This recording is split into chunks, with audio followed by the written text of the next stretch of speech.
Arya from the Esports Club here with some pretty awesome news. Now, as you probably know, we've been running the WD Black TEC League for Rainbow Six Siege powered by LG Ultragear for the past few months. As we come into August with our final season of the league, we wanted to celebrate with you guys who have made this an amazing experience and an extremely successful esports event. We've teamed up with some of our favorite partners to give away an entire esports PC for one lucky viewer. Yes, one of you is going to take home a complete PC featuring some of these awesome parts. First up, we've got the LG Ultragear 27GL 650F gaming monitor, 27-inch, 144Hz, 1ms with an IPS panel to make sure you're at the top of your esports game without sacrificing picture quality. Then we've got an amazing lineup of accessories coming in from HyperX to make sure that you're always on top of your game. Cloud Stinger Core gaming headset. For the keyboard, you've got the awesome HyperX Alloy FPS RGB mechanical keyboard. Then your mouse is the HyperX Pulsefire Surge. It's got a brilliant RGB all around the mouse. For the mousepad, you've got the HyperX Fury S. That is the speed edition of the extended mousepad. And then of course for your memory, you've got the HyperX Fury RGB RAM. You've got 16 gigs at 3400 megahertz. Next up, we've got the WD Blue SN550 NVMe SSD to make sure you're spending as little time loading and booting up and spend more time gaming. And then of course, at the heart of this PC is the Ryzen 5 3600X CPU. Now, as you know it, at the heart of every gaming PC is a great GPU. So we've teamed up with Zotac Gaming to give you a brand new RTX 2060 because frames win games and there should be nothing between you and top of the line performance. Next up, we've teamed up with NZXT, who make some of the best and most premium PC components on the market. Powering your PC is going to be the C850 fully modular power supply, and your cooling solutions are going to be taken care of the Kraken X63 all-in-one liquid cooler. Now, we wanted to make this PC something truly special, and while the NZXT H510 Elite is a great cabinet for anyone, it wasn't enough. We teamed up with NZXT to give the winner of this giveaway a brand new NZXT H510 Siege Edition cabinet. This is a limited edition licensed Rainbow Six Siege themed cabinet from NZXT. There are only 500 of these in the world and just a handful coming to India. The side panels of this cabinet are themed in the wall and door reinforcement designs from Rainbow Six Siege, and there is an illuminated 6 icon on the front panel along with a 6 icon charm and a puck in the signature breach charge design, which is only available with the H510 Siege. And one lucky winner on this giveaway is going to get a full esports PC sitting inside this beautiful cabinet. Now that you know everything that there is in the giveaway, the question is how you can take part. Well, it's fairly simple. First, head on to the link in the description of this video. Once you're at the giveaway landing page, fill out your details and follow the instructions. First, head on over to Facebook, make sure you're following us. 2, make sure you're following the Esports Club on Instagram. And 3, make sure you subscribe to us on YouTube. Simple so far. Now the interesting part. In a 1-minute video on Instagram, tell us why you deserve this epic new PC from the Esports Club and all our partners. Make sure you follow the instructions carefully, use the right hashtags, tag the right accounts, and you can be one step closer to winning this epic setup. Now that's it guys, just a little bit of work and you can be one step closer to getting yourself your dream PC. I'm Captain Arya and this is the Esports Club, and we hope to see you in our next tournament.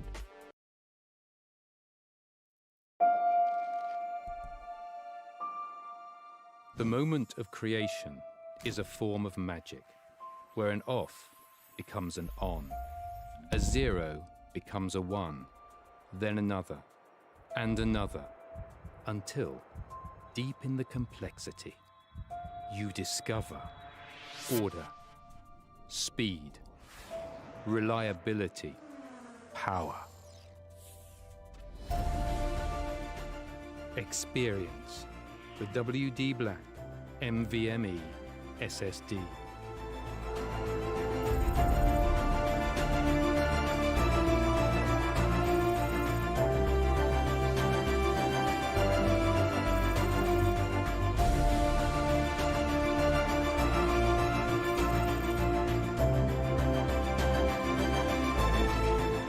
fueled by darkness.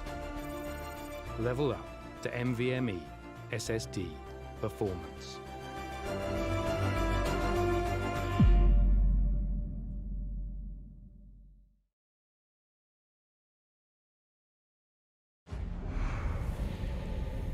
Numerous forces aimed at the Earth.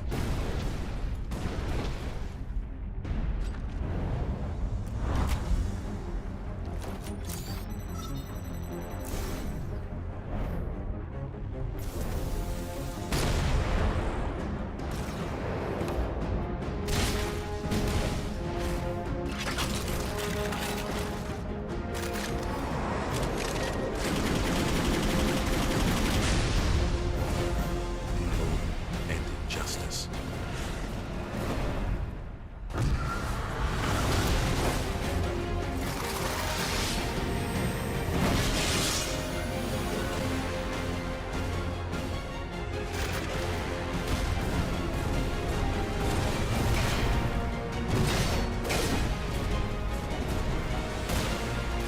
Let the glorious battle begin.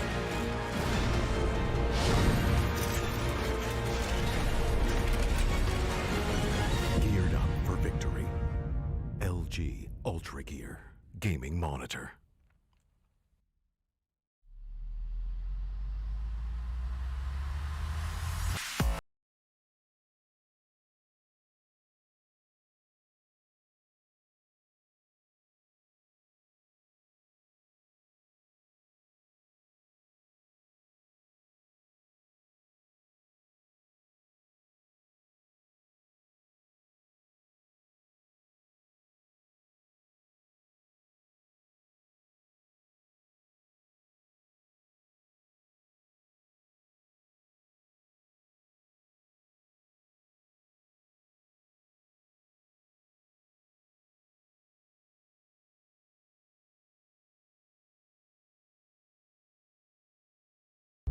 Ready to breach.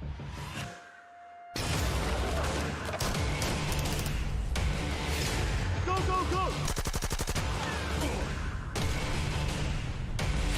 Follow my lead!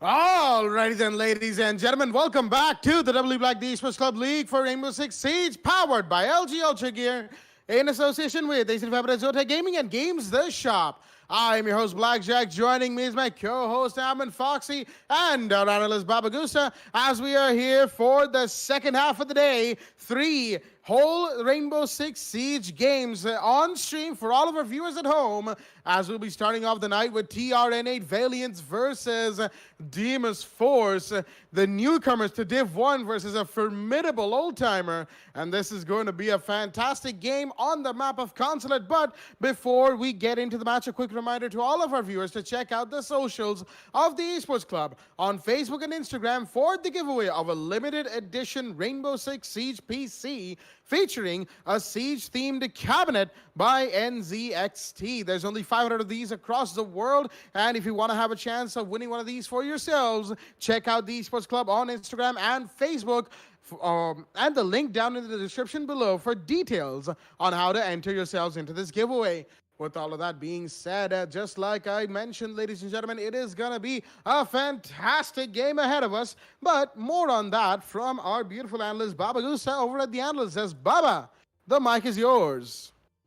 Thank you so much, Jack, for the introduction. TRN8 Valiants going up against Demon's Force on map Consulate. It is going to be interesting to watch it indeed. Coming up on to TRN8 Valiants, we've seen them winning two matches in this Division 1. They were very strong proceeding in Division 2, and this time they just keep surprising us. Division 1, 2 wins against Virtual 5 Level 0 Esports. Unfortunately, they did, however, lose against Union Gaming on map Villa. It was almost a close score indeed. 8-7 was the score, but an interesting players on the side of TRN would definitely be Poison. With that UMP Castle clutch coming in on the basement church, it was really interesting to see how well he was performing that. Actually, there wasn't a basement church in Cafe. There's actually first floor and second floors. But anyways, a really great performance coming in from TRN8 Valiants, but they are actually have to go up against Demon's Force. Now, Demon's Force, they are currently not in a great start here, losing 2 matches against Team Mercenaries and Virtual 5 Esports, and currently they've only won against Kira Esports on map Clubhouse. 7-3 was the scoreline,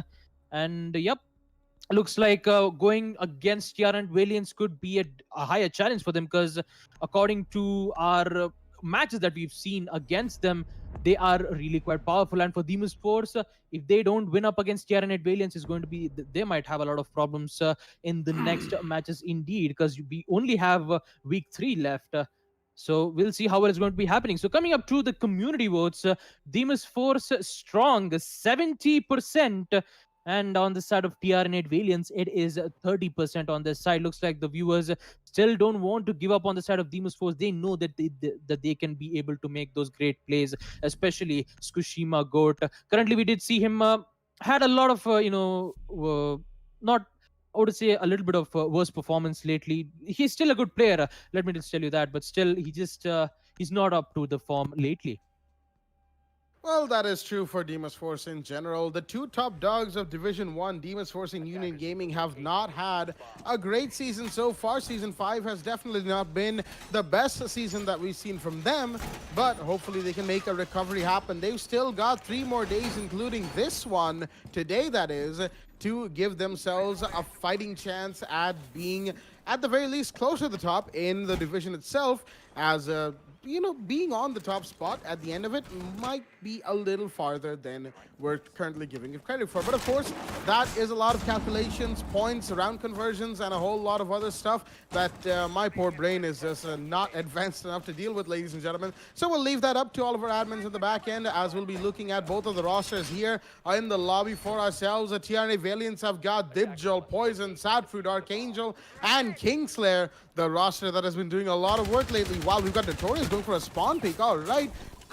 Could not, unfortunately, find anybody through those palm trees that he was shooting through, as he, Snow, Cobra, Levi, and Tsukushima Goat are going to be manning the defense against this formidable new blood attack of TRN8 Valiants. It's going to be very, very interesting indeed. Valiants very deservingly up here at the top, ladies and gentlemen. We saw them in qualifiers for a couple of seasons, and then season 3 onwards, we saw them be so great. However, Kingslayer is going to go down to Notorious. The Vigil is going to find the first one off the board, and that is the Zofia down. Notorious, he's the Vigil. He can hide himself, but he's under fire from Dibjol right now. And there's somebody on the other side of the admin windows. That is Poison on the upside down rappel, and Levi will go down to Dibjol as well. A couple of very quick kills from the side of Valiants have turned the tables around in the early game, but there goes Sadfruit. Cobra's going to find him. It's a 3 versus 3. Both teams are already hyper aggressive, as the Maestro will find Archangel. Snow will take the kill. Drop the diffuser outside of the meeting balcony. That's a big one, arguably the biggest drop right now, because both Dibjol and Poison do not have the diffuser. They are currently inside of admin, and having lost 3 of their teammates, they're going to be looking to make some plays happen right now, as round 1 is only getting more and more exciting. Hard breach has been done by the Hibana onto the single reinforcement wall of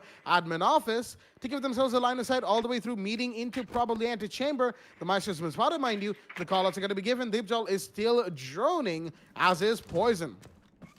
Poison, speaking of him, he's just going to be running around inside of admin, not really going for a peek just yet. Shots are going to be fired as they need to make some sort of rotate happen. Flashbangs are being thrown out, but there's My Magnus and ADS to catch them. But the Ashtrash will go through, take down the shield that was in the console desk door. As more flashbangs are being thrown into his meeting, Poison's going to make his push happen. It is still a 2v3. Dibjol, he's trying to find somebody, not going to find anybody just yet. More flashbangs go through, as Poison will be the one to find the Maestro. That is Snow off the board, who was giving a little bit of trouble to the side of the attack. 2 versus 2. Will the Jaeger be found? He's been shot at, and he will be taken off the boards. Tsukushima Go drops, and that leaves Cobra, the last man standing, in a 1v2 already, with about 40 seconds remaining on the clock. He's He's gonna find one. The Hibana goes down. The MX4 Storm finds that kill. Cobra's pushed up to the console desk. The Ash sees him, but barely misses the shots. As now Dipjol, he's being bamboozled. Will he be found? No, he will not. Dipjol will be the one to take that kill. Cobra will drop as the 1v1 gets clutched by the Ash right at the end of the round. And that is going to give Valiance round 1 on the attack against Demus Force's defense. It looked sketchy for a second there for Valiance, but they managed to pull it out as round 2 will be underway. And it is 1-0. The first round goes to Valiance. Side of Valiance, got to give them that. Making sure that they are coming in with the kind of attack. We didn't see a whole lot of emphasis in taking out the shields and taking out the barbed wires and taking out the reinforcements. It was just straight up aggression that we got to see from Valiance, and honestly, it's not like I was expecting. It's not like I was expecting a whole lot more from it. It's okay. It works for me. I'll take it any day. That worked for them. The aggression definitely did come down to a 1v1 that Dipjol had to win. So that Cobra was there. He possibly could have got the 1v2 clutch in for himself, but not just too close. Too close for his liking. The peak just did not favor himself, and that's what Dipjol could take advantage of. That being said, we'll be going ahead into this match. We got round 2 underway. Levi has brought out the Wamai. Snow will be running the smoke quite interestingly. Cobra once again will be playing the alibi. We get to see a whole lot of alibi when it comes to the side on the top floor. I wouldn't really blame them. You want to bamboozle them as much as you can. You got Levi bringing out the Wamai I was talking about before.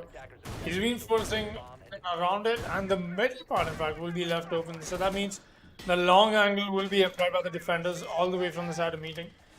That's exactly what it opens up to. Let's see if we'll be able to find more on this, so I'm not going ahead. All the angles being opened up by Snow. He's making sure that if he wants to pop some smoke caddises from up and above, he can do that. Making angles necessary with the act, by the way, along with the shield. Playing awfully close to the break room. He's got rotation as well. He's already taking some damage. I'm not sure where that came in from. But let's go back to Cobra. Fading in and out of break room I was talking about earlier. He's got to be careful of these wall bangs that could come in from the printer window, but more than that, could come in from the admin window as well. I'm still seeing Cobra is holding this angle down. He's going to meet the Zofia and he's going to take the fall. In fact, that's going to be Kingslayer's frag. Very nicely done from Zofia. Getting their first frag on board. That'd be Cobra biting the dust. But here's the refrag back from Levi. Not sure where that came in from. That was your Nomad taken out. Nice aggression. Definitely something that they needed. Wamai, a really long shot, in fact, that he happened to bring out for himself and his team. Notorious being another fight of his own. In fact, he's going to be lit up quite a bit. He's got to have to fall back at least for the moment. He wants to re-engage on that any moment now, but he'll not be doing that anytime soon. He thought he's done enough damage, but that was a reverse rappel on the admin double window. But that's enough time that I'm seeing the side of Demon's Force already waste for the side of Valiance. Unless, of course, Valiance comes up with a more frag-heavy approach to how they've been doing it so far. Definitely, it's something that Demon's Force will be able to come out on top out of this, because the time is something that is just not favoring them, and they've got to know that they've got to buckle up right now. They've got to make the push happen. Snow already going for the white peak. If the smoke has still got 2 of his canisters, they're very important right now. Using the canisters will come down to something that T-Unit Valiance will not be able to push through, but no, the canister will not land where he wants it to. It'll be stuck on the... He was stuck on the soft wall. In fact, there's nothing he can do anymore. He's just going to have to detonate it. But he's got to be careful because there's his friend, the Wizard, playing awfully close to that canister as well. You don't want to be damaging his HP. Might as well shoot it. But then again, that's something else we're discussing about. 30 seconds left. The push has got to happen right now. And there you go. The push I was talking about. Wasn't going to get the first kill, but there's a refrag back from Tsukushima Goat. He went for the whole flank. In fact, that was the Jaeger. Really well done. 3 vs 3 right now. 20 seconds left, and the push is still got to happen. Zofia going in for rappelling right now. Kingslayer very late to the party. In fact, 10 seconds. All that'll the smash will come down to Snow. Exactly brings this canister. Finds a sad fruit. There's the kill from Snow as well. The push up is in for Tsukushima. Good, will that matter? Kingslayer very awfully late. The Zofia will not be doing anything. Demon's Force will be walking away with round 2 on defense on Consulate. Like I said in the middle of the round, too much time wasted, not enough map control. and more importantly, no information about how we are getting the side push coming in from the side of Valiants or from the side of Demon's Force for that matter. Lack of information, time mismanagement costed Valiants that round, but let's see what round 3 brings us and what round 3 brings the side of Valiants, because right now they sit on top of Demon's Force in the leaderboard, so they're very comfortable. Let's see how things look going ahead, looking around for this team. A couple of 6 picks coming out from both teams. Poison with the Thermite and Cobra with the Pulse out of the Womai. All right, deciding not to bring in that second bit of utility denial. Instead, bringing in sheer utility with the Pulse and his, of course, cardiac sensors and C4s. And we all know it doesn't have to be stated exactly how terrifying Pulse is and always has been when it comes to the game of Rainbow Six Siege.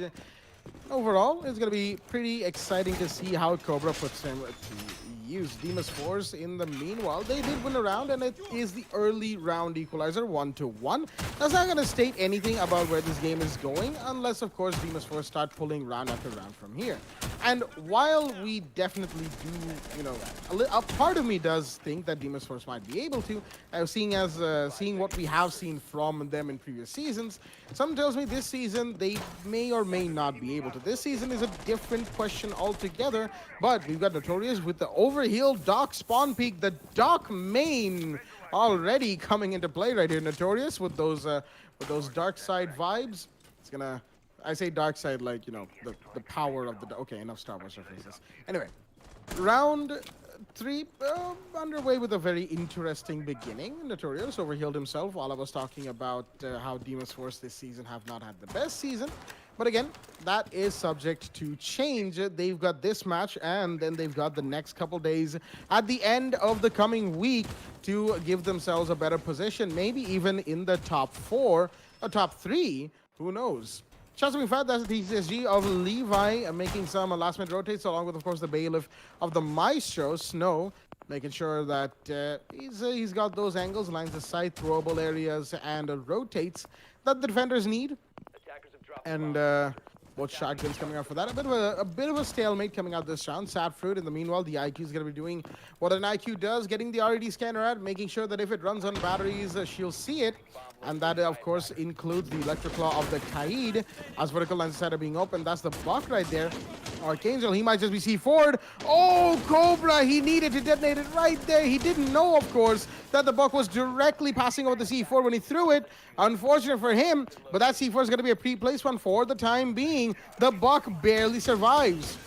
Cobra's going to try and pick that up. He'll be able to do that as the Hard Breeze is going to come out. Both sides of the wall is going to be taken care of by Poison. Another C4 comes out, but is going to be able to find him? No, that was missed. Unfortunately, the ceiling could not, the C4 could not catch on the ceiling as Kishima goes on a flank, but no, there's the Zofia to find him instead. Kingslayer with the early frag, the first frag that is in the round, taking down the Jaeger, making sure the 416C carbine will not be affecting this round any farther. Sadfruit's taking down Cobra in the meanwhile, as shots are being fired, Levi is gonna fire back, and that's Dibjol taken and relieved of his head.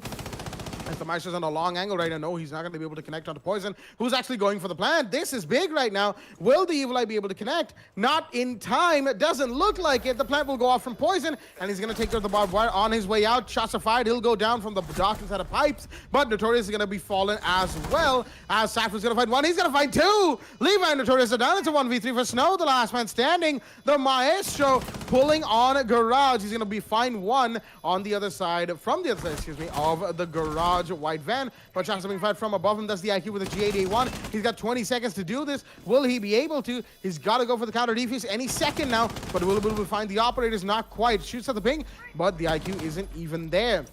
Both Sadfruit and Kingslayer are playing this very safe. There you go. Piano with the floor blown wide open is going to give Sadfruit 2 kills down below, along with, of course, the kill onto the flanking defender, which gives the side of Valiance round 3 a very well-coordinated, well-done attack.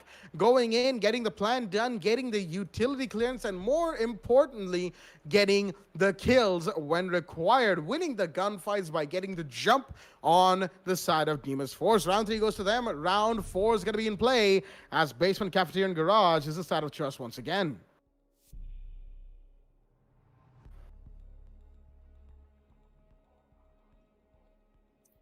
That round came so awfully close because coming down to the HP that the IQ had, 1 HP, even a little bit of turnaround from the Maestro, just one bullet connecting through the wall from the floorboard would have turned that situation in a 1 versus 1. And we'd definitely love to see a 1 versus 1 like that go down with very little time left.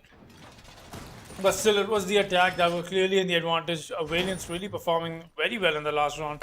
Round 3 was definitely theirs, and more than that, just beautifully well played. Perfectly reading what's going on the side was one of the first things that they happened to do right. They made sure that they had a little window for themselves where they could go for the plant, successfully attempted it, and got that down. And then it was just a ticking time bomb for the side of the defense. They had to buckle up. They had to make sure they bring out the aggression, but just not in time. At least just not enough for the kind of free frag power Valiants had in mind for the side of Demon's Force. That being said, we'll be seeing the Vigil all the way up top on admin with the smoke up top as well.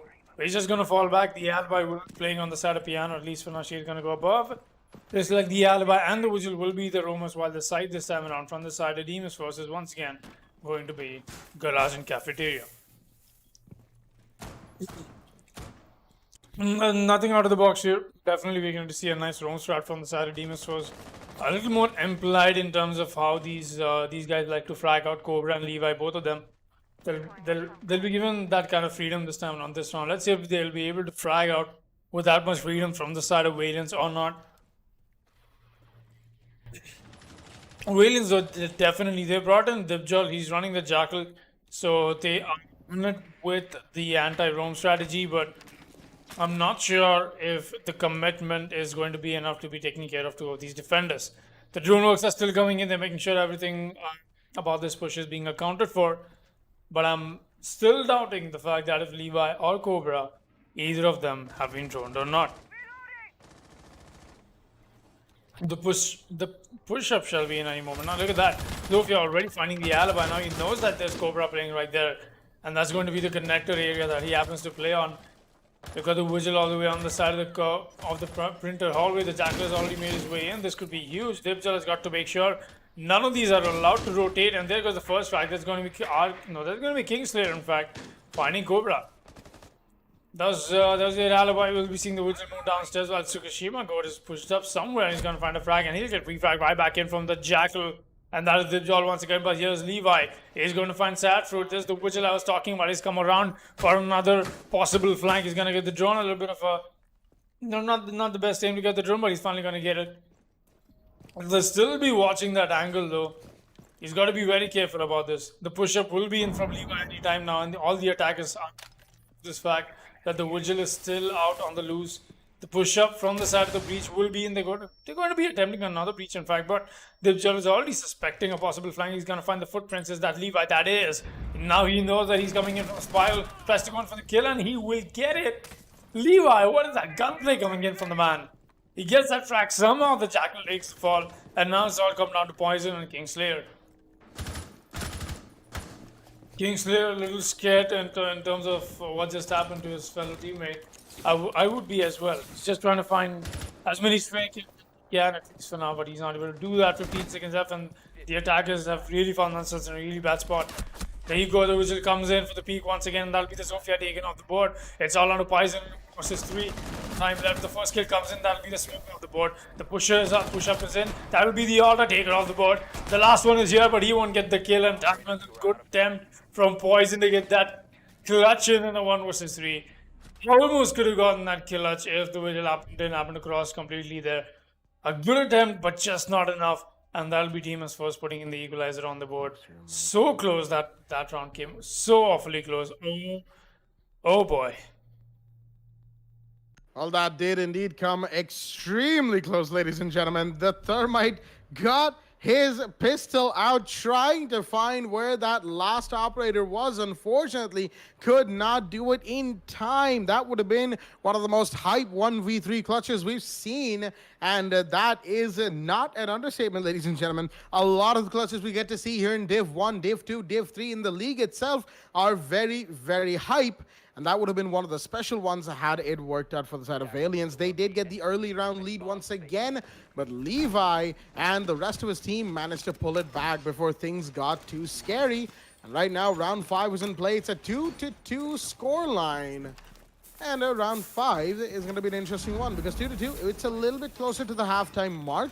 And if it goes 3-3 from here, then it's pretty much anybody's game. Making a guess from that point onwards will be a little tougher than you'd think because it could be either team who takes this game, or it could be overtime.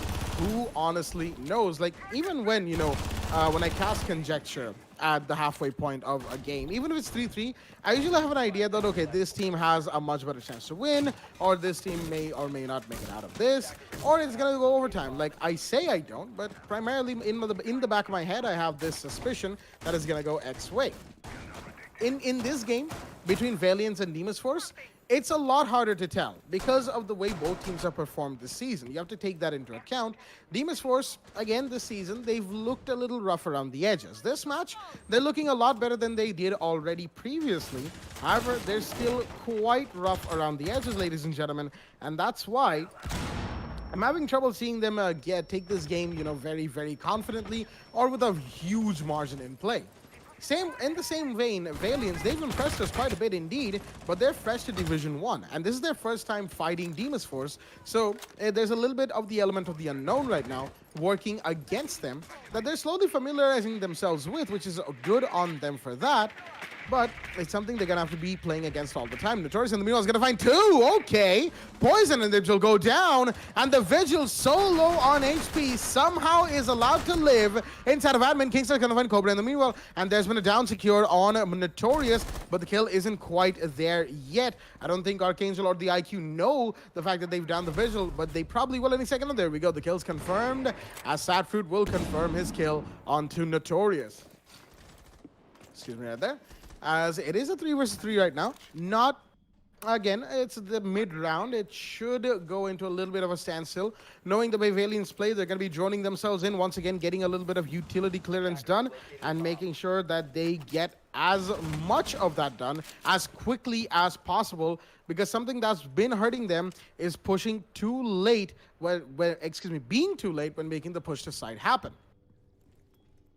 Levi in the meanwhile holding on console front desk. He's got that angle, a very standard angle that we get to see these days, all the way towards the side of the Visa stairs. Shots fired across long desk. Not going to find anybody for the time being. Pings are coming out. Wamai Magnets are coming out as well, as Valiants are slowly preparing, for this push into meeting room itself. Snow, he's holding down an angle onto the meeting balcony windows, but is that the angle he needs to be peeking is the real question right now, because the push is probably going to come in from the door. No, there may yet be somebody rappelling up any second now. That could be a rappel onto connector. That could find Snow off guard. In fact, it is a rappel onto connector. Sadfruit is waiting for his teammates ping. No, not quite. He's going to go up to the roof instead. Interestingly enough, looks like he's actually going all the way to upside down rappel on the main double window of console itself, and he's actually going to find Levi. He's going to find another one. Snow's going to go down. It's a triple kill for him. As Kashima Goat's found Kingslayer in the meanwhile. It's a 2v1 right now. Kashima Goat, he has not dropped Diffuser. Arcanes is going to make his way into side. Sadfruit is going to be covering. It should be easy here from the side of Valiant, as the plant will come off. Arcangel's doing that. Sadfruit with a G8 is holding down behind the shield, and he will find the Jaeger. The 4K's in from the IQ with the LMG, and that 4K is a vital one for the side of Valiant, as they will take round 5 in their favor and give themselves back the lead that they lost just a minute ago to the side of Demon's Force. It's 3-2 going into round 6. And it is, of course, the last round before role swap, so we're going to be heading back to console office and meeting room for what potentially could be the last time for the side of Demon's Force on this map. I've got to give it how underrated that rappel rotation from the side of IQ onto the double window of console was. A really intelligent play from the side of Valiants, getting that information done. They knew exactly where the positions of Demon's Force defenders were, took advantage of the positioning, went for a quick rappel in from the side of the double windows. Nothing that the defenders were expecting, because the kind of intel they had was, all right, everybody's coming in from the side of admin. Might as well keep our eyes on that. A little too exposed from the double windows. Paid their price for that. Definitely need a whole lot more intel, but I won't be seeing Demons Force bring out an intel ops, not yet at least. Let's see, maybe if we get to see a little bit of emphasis in terms of how Demons Force likes to play on intel from the side of attack. I wouldn't really bet anything on that because we know Demons Force. They would rather take gunfights instead of sit and drone down. Honestly, that's just them. They like to take gunfights, they like to win them. But it's not exactly been the best ever winning those gunfights. 3-2 in the favor of variants. They're going to be the attackers here. And I'd be expecting them to walk out with an advantage. Most definitely as well, because it does happen to be an attacker favored map. Will we be seeing this round 6 go down into a 4-2?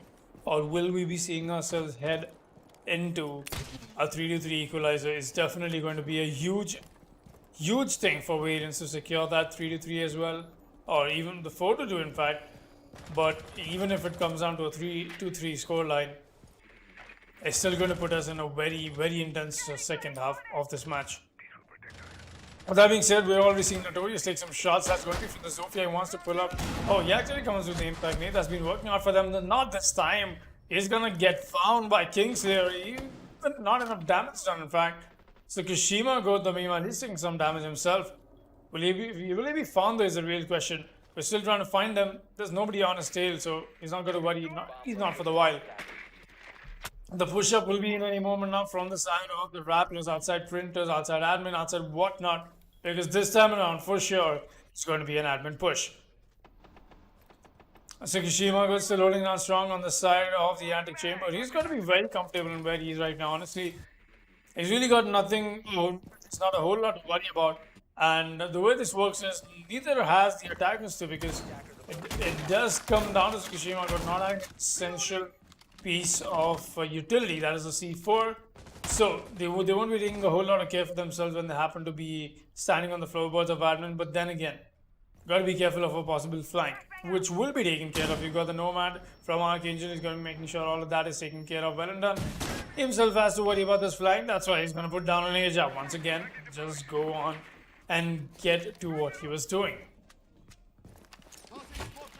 Push it from the Jackal is here, but the Wamai charge is actually going to catch the first smoke grenade. And that might as well light up the hallway in a way you didn't want it to. There you go. It's put up a really awkward smoke between right in the center of the hallway. Seeing Snow come out with right, Kishima go with a long run out. He's going to get the Nomad and the air jab as well. That was the diffuser as well. I don't think that is unfortunate. From inside the admin window, Dibjil got the down and confirmed it after coming outside. He's going to get the diffuser as well. That's going to be a good play for the side of Valiants, at least for the moment. But more importantly, they've also got the advantage as well. With the diffuser drop, they know exactly what is happening here. They're getting a first frag, and there's the second. Cobra is going to get 2 frags for himself. Dibjil and Kings to take the fall. This is going really well for the side of Demons first. There goes a 4K, a potential 4K. In fact, Levi did finish off the kill onto Zadfruit. But Cobra with the Wamai definitely came alive over there. Was having a lovely time dropping these bodies. A quad kill from the side of the Wamai. I'm just gonna call it a quad kill. I know that kill after the down did get stolen by the castle. But then again, that was the equalizer from the Demons Force I was talking about. And with that being said, we'll be taking a quick look at the scoreboard. It got 8 fruit from kills from Sadfruit, excuse me. We've got 5 kills from rest of... outright, very uniformity in the kills, in fact. Dibjal, Poison, Kingslayer, 5-5-5. While on the side of Demons Force, we got Levi on the highest frag, 7 frags for himself. Followed by Cobra. Cobra definitely having a great time right now. Let's see what we've got in round 7. With the role swap coming in, it'll be Valiants on the defense and Demons Force on the attack. Blackjack, how do you think this match is taking turns into? Well, right now I can tell you this much, Foxy. This game, just like I said, the 3-3 situation, the 3-3 scoreline is in on round 7. And here's a little twist for all of our viewers at home. The Mira is in play from TRNA Valiants. I don't think we saw Demons Force play the Mira at all, but she is not banned this game. It is Valkyrie and Echo who are the operators banned currently, which means that the Mira is available to play. A very, very powerful operator in her own right, especially when used with just the required amount, just the perfect amount of team coordination. As looks like Valiants are going to be changing things up. They're going to rotate into the small lockers hallway that goes into the small room that Mira's holding. There's going to be a deployable shield with, by that rotate for that matter, holding from within that hallway all the way to the main breach. And there's, of course, the Mira windows that we know. One inside of the small office, but I'm not sure where the second one's going to go out. That could be also inside a small office facing the breach. That could be on small office facing the cafeteria area, which would make one of the corners of small office a Mira window corner. Kingslayer, interestingly, is going to decide to shoot out both windows on the side of second floor console office. I'm not really going to do a whole lot with that, as there we have the Maverick. Notorious, he's being very, very meticulous about getting this half-wall trick done. I don't think you have to be that meticulous. It's a little inefficient. You know, it wastes a little bit of the ammo in those tanks. However, Cobra's going to find Kingslayer in the meanwhile. That is your Jaeger of the board. Capital gets that first kill on the first floor. Unfortunately for the side of Aliens, they have lost a big roamer right now. The 416C carbine is no longer in play. As there we go, the Maverick in the meanwhile has gotten the softball trick done. Oh, Levi is going to get the kill on a Sad Fruit, the bandit on the roam. He nearly had him, but unfortunately he took too much damage, and then the air jab was there to save Levi from potentially getting his head taken off. That's going to leave it in a 5v3. Demons Force on the attack. They're looking mighty strong right now, but they have a minute and 30 remaining. That means Valiants have a minute and 30 remaining to get themselves back up and make a play happen. Bathroom hatch is being broken, so is the main hatch above sight on a rounded desk by the Hibana. That's a hard breach done from the side of Tsukushima Goat. The Blitz ban was a target ban for him, but Dibs is going to be downed in the meanwhile. Unfortunate for him, as right now the Mira's position has been given away, as there we go. Senpai is going to confirm onto Dibjol in the meanwhile. Flashbangs are coming in. That's the bathroom hatch right there. And Poison, the Maestro, is going to go for a big flank. Mira with the Vector. He's lit up one, but no, the Nomad still gets that kill. Levi will drop a kill on the Mira, and now it's a flanking Maestro. Will he find the Nomad? Yes, he will. Too low on HP to make that contest, as there's somebody on yellow stairs contesting this angle that the Maestro's trying to hold. Poison, he's got to get in sight, and he's got to do it fast. He's in a post-plant situation. He could use the mirrors against the side of the attack, but they know his general position. He can't get out of here without taking a body or being taken out himself. He's going to manage to successfully rotate towards cafeteria. Not quite. There's somebody behind him on lockers. That's the Maverick who will take the kill, as Notorious finishes off things for the side of the attack. Demus Force bringing in the Force, taking round 7 in their favor very, very comprehensively, as this could be the beginning of them taking over proceedings on the map. It is 4-3 on round 8. Demus Force are on the lead for the first time, and we're headed back to basement, cafeteria, and garage. So as we happen to get in that conversation about the fact that you happen to be taking maximum rounds on Consulate, that's great. We want to put them on board, and Demons Force showed us exactly that the moment they happened to switch on to attack. Round 7 was this, and really well done. In fact, a good cleanup, good early frags coming in, securing the advantage, making sure that they have enough flank watch. The Nomad play is definitely helping out for the side of Demons Force perfectly, because we did see 2 long rotates coming from the side of Aliens, but both of them were shut down.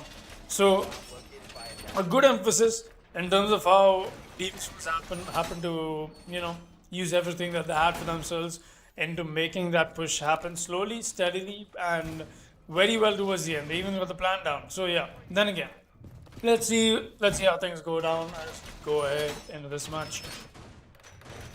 Kicksley, once again, he's going to be playing above. We've got him on the toilets. He'll be forcing and falling back. Most probably Sad Fruit is on the vigil. That means aggression is eminent from the man. 5 seconds remaining.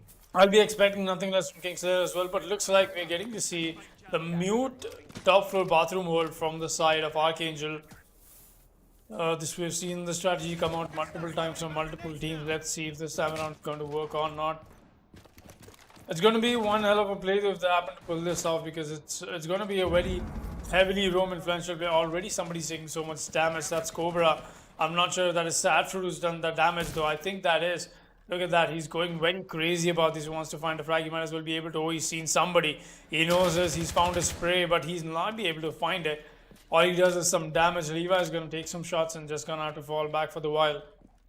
Really aggressive Satford. He's definitely done a lot of damage, but more than that, he's scared of the side of the attack a little too much. And there you go. Cobra has seen the widget rotate up front. I don't think he did. He did not exactly move like he's seen him. There you go. Still sticking to that angle, so I think Satford, excuse me, has made his way back up top without being noticed as well. And since he's the widget, it won't be a whole lot of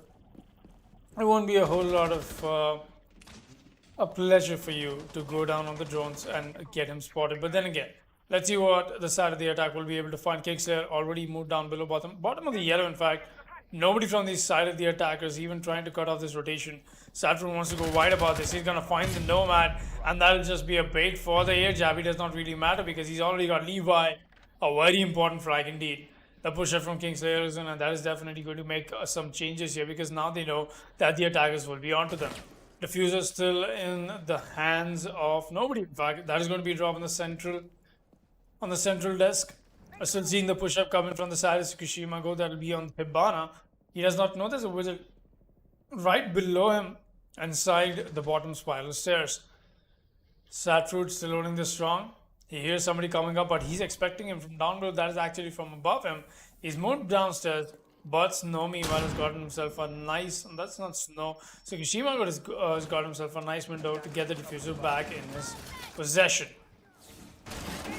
The push will be coming in. They're trying to get the mute out of their way, and Archangel is definitely not one of those who will be going down without a fight, at least not live though. And that'll be Archangel taking the fall. Notorious is going to get that frag. A very nice frag for Demon Souls, getting themselves that kind of advantage secured. And only 30 seconds left. This nade is going to come in. Is that going to claim the Womai? No, that was not the Womai. They're not going to claim Kingslayer. No, that did not. But Snowy is going to find Dipjal though. Is not going absolutely great for them. But here's a refrag. That's going to be the Mankind equalizer. Kingslayer is going to find Cobra. And that's a really nice swing, in fact. We'll be seeing the refrag come right back in from the Maverick, but he's got to be scared of the Witcher. The Witcher comes in with the frag, with the double, in fact, but the drop down is already in from the side of the Hibana. So Kishima Goat will be on side. He's trying to fight within two defenders. He won't be able to survive, and that'll be the round for Valence being put on board by some amazing crossfires, by some amazing flanks, and some amazing time that they happen to use for themselves, not allowing the attackers immediate control, not allowing the attackers immediate access, and shutting down as many avenues as they could. Round 9 will be underway, and the equalizer is once again back into play. 4-4 is the scoreline. Let's see what round 9 has for us. 4-4 is the equalizer, and the back and forth between these teams is real, ladies and gentlemen. We are on round 9, and we're going to be heading to second floor, console, office, and meeting room, as Satford is going to take the 6th pick out of the Tachanka into the Jaeger.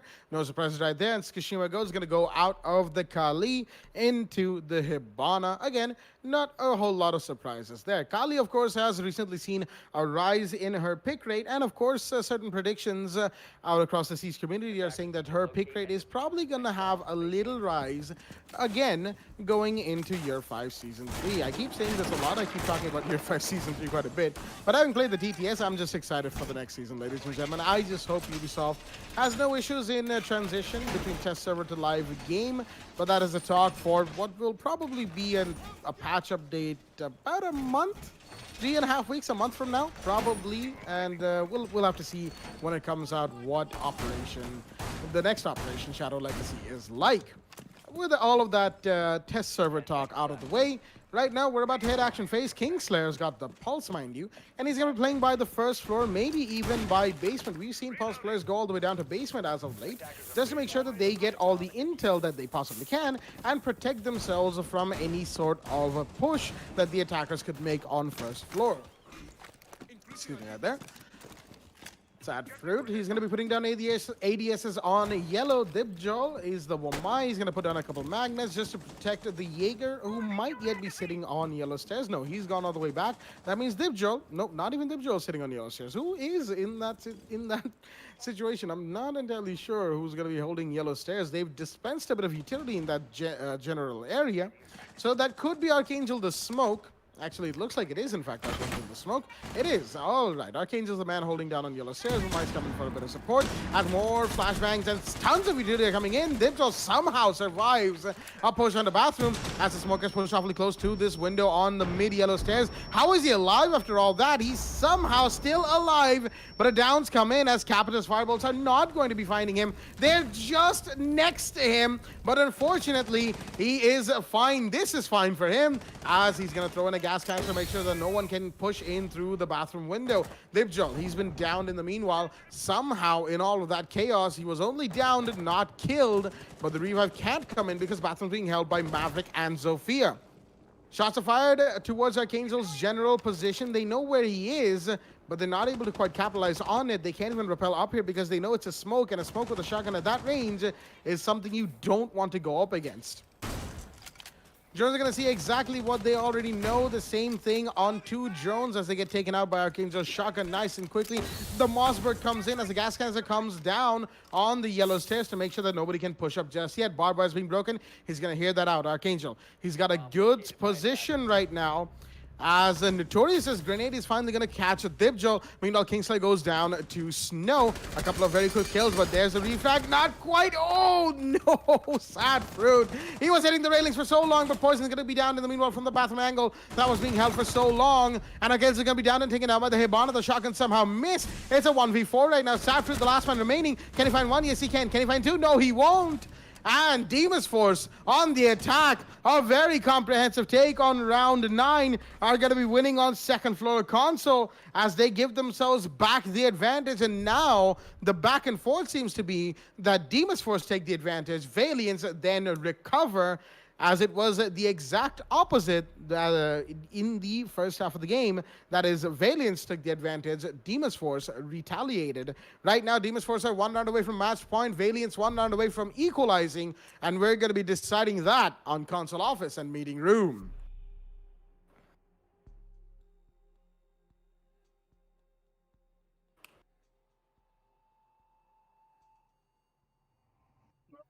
That will be underway. 1 round away from match point.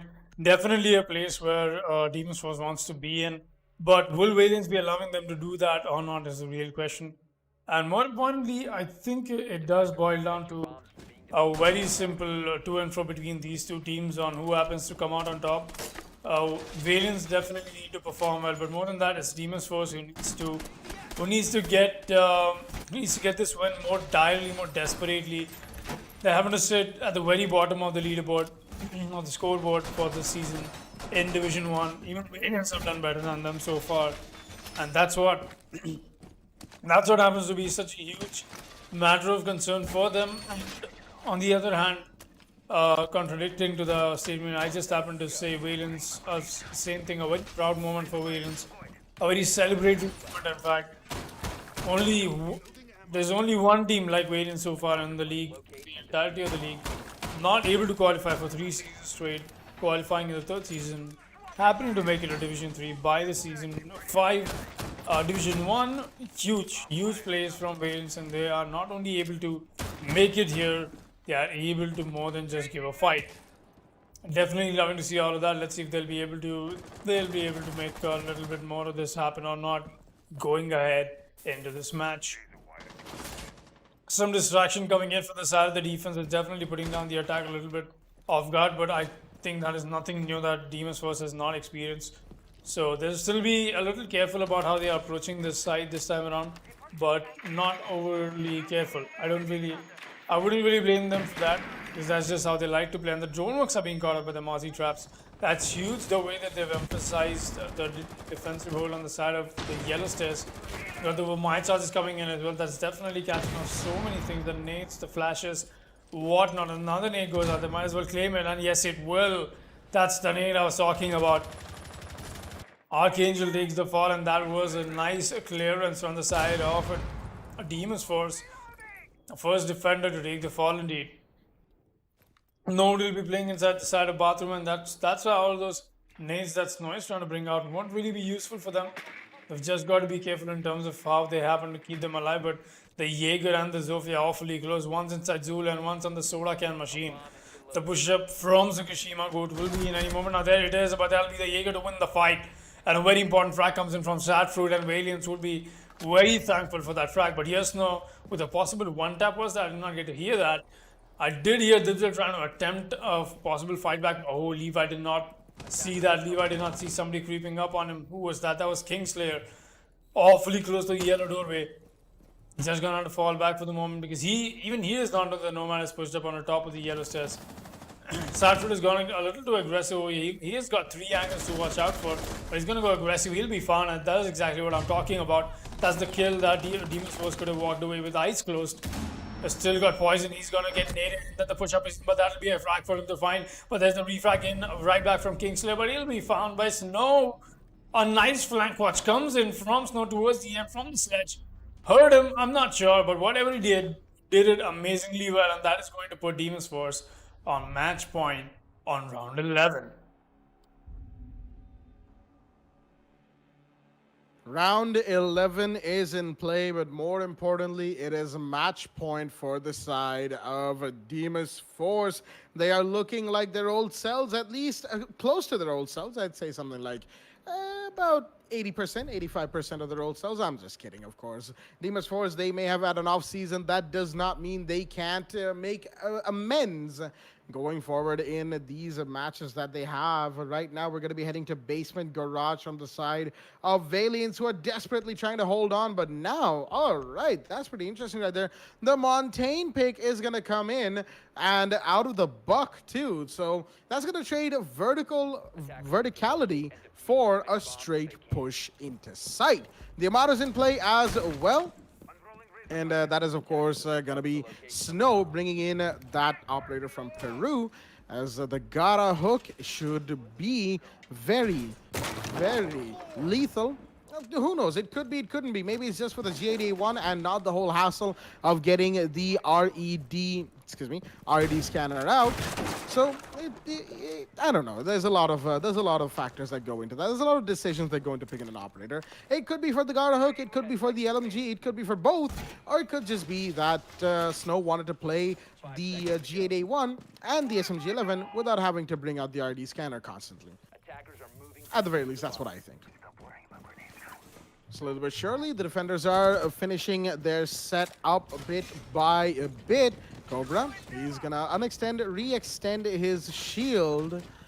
And there we go, take out the deep camera. Standard stuff from Demon's Force. They're not really taking this, at least so far, they're not really taking it too seriously. You know, they're not getting to the point where it's so serious that they can't even have some fun or mess around. The Monty's gonna be messing around. That is definitely gonna be doing, but ooh, okay. Cobra's already pushed in with the smoke grenades. He's protecting Notorious, but Notorious is going to go down. Kingslayer is going to be taken off the board, taking him off the board, that is. And the Montaigne has recovered his outfit. In the meanwhile, Libjol is apparently finding out somebody's outfit is not correct, but we're going to have to find...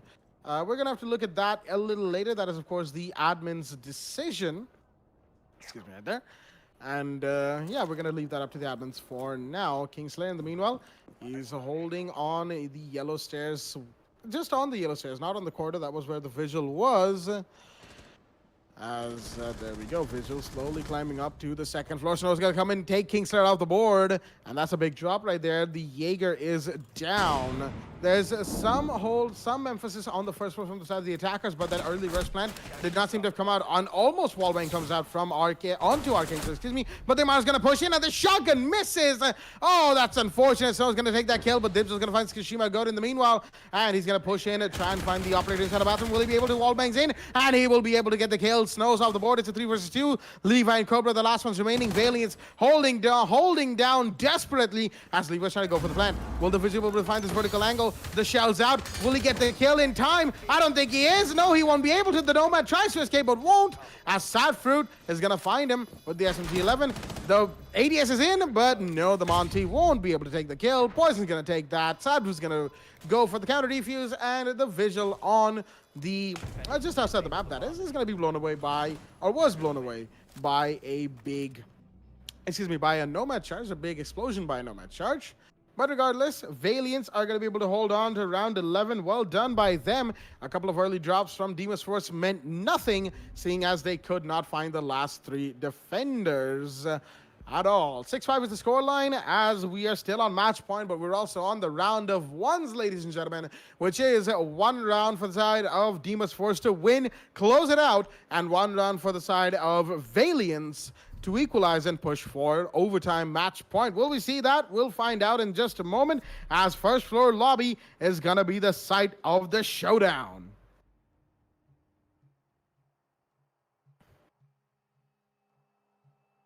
Match point is in, and as the timer ticks down, the round will in fact be underway, ladies and gentlemen. The Capita picks in from this the side of Demas Force on the attack. They're bringing in everything that they can to get themselves the advantage, but so are, of course, TRN8 Valiance. It's been a very, very close game, and once again, Demas Force, we know what they've been like this season and across all of the other 4 seasons of TEC, but more and more we see of Valiance, the more and more we are impressed by them taking on the big leagues, taking on teams in the big leagues of the league. That is, of course, the top division, and it has been a fantastic journey to see them come this far. However, they've got a little bit more to do to cement themselves up here at the top, as they'll be looking to win a few more games of the last remaining games after this one for them in the entirety of the season. As action phase is in, round 12 is in, and first floor lobby is going to be the site where we find out whether this match ends here or do we have a continuation for another couple of rounds. Debjol, all right, interestingly enough, he's going to be going around breaching windows with his revolver. Sadfruit tried to go for a spawn peek. No, not quite. Just a regular peek out of the console office window. Couldn't find anybody, unfortunately, and he's going to have to pull back for the time being as the Maestro is busy firing away as well. That was to open up a vertical line of sight as Dibjol is probably being pushed in the private bathrooms. He is, in fact, there is an upside down rappel, and he's got to heal himself back up nice and quickly. He will be able to, but as he heard the grenade being popped, he pulls back in time as Dibjol, the Doc, manages to make an escape before he was taken off the board. But that is just a temporary respite. There's another minute 55 remaining in this round, and it should be pretty interesting to see where this goes from here. Lots of pressure being applied on TRN8 Valiance right now, not just from the push that Demas Force is trying to make, but also from the fact that they could, one mistake and they could be taken off the board. Levi's gonna go down, but there's the refrag, and instantly, as Poison finds Cobra as well. It's a game of refrags right now. The Maestro found the Capitao, and Levi was found by the Jaeger. The Jaeger himself was, of course, found by Capitao. So, you know, that completes that little triangle there. The Rocksman spotted on the spiral stairs, top of sitting on the landing, trying to get a couple of kills, but no, Dibs is going to find him, snows off the board, and now Demas Force in a 2v4 are not looking strong enough to try and push forward. Nope, they won't be able to, at least the Zofia won't. It's all down to the last man standing who's been spotted, at least his location is known, but Notorious is just about alive. He's got the diffuser, a lot of HP in his pool, but nope, he's going to go down. Did not know there was somebody playing from below, and that's Kingsley to take the kill onto Notorious, and that's going to give Valiance round 12, and of course the site of first floor lobby, but that doesn't matter much because, ladies and gentlemen, it is round 13, and are you ready to rumble? Overtime is in play. That's right, overtime will be into play. We've got ourselves a really nice match. Valiance not giving up, coming in with the comeback. Really well done from the side of Valiance. 6-6 overtime is where we'll be headed. That being said, let's take a quick look at the scoreboard. Look at that, Sadfruit with 17 frags for himself, while we have the Dibjol on 9. Exactly, 17. 1-7. Huge place for the man. I got 8 and 8 from the side of Kingslayer and Poison as well. Archangel not exactly having a great day. In fact, not a good one as well. While on the side of Demas Force, we've got Snow on 10, Notorious and Levi on 10 themselves. 7 and 7 followed by Cobra and Tsukushima. Good. So great distribution of kills in terms of how Demas Force has been playing so far. But Valiance though, it's all been the Sadfruit's show. Honestly, Sadfruit is a happy fruit after today's match. No matter how the match is going to fare, definitely he's played really well.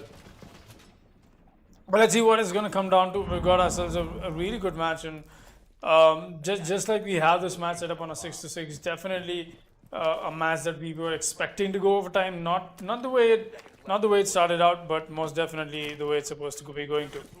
Let's see what happens. Our Archangel is gonna come in with the Mute Jammers first and foremost. We've got Kingslayer running the Jaeger as well.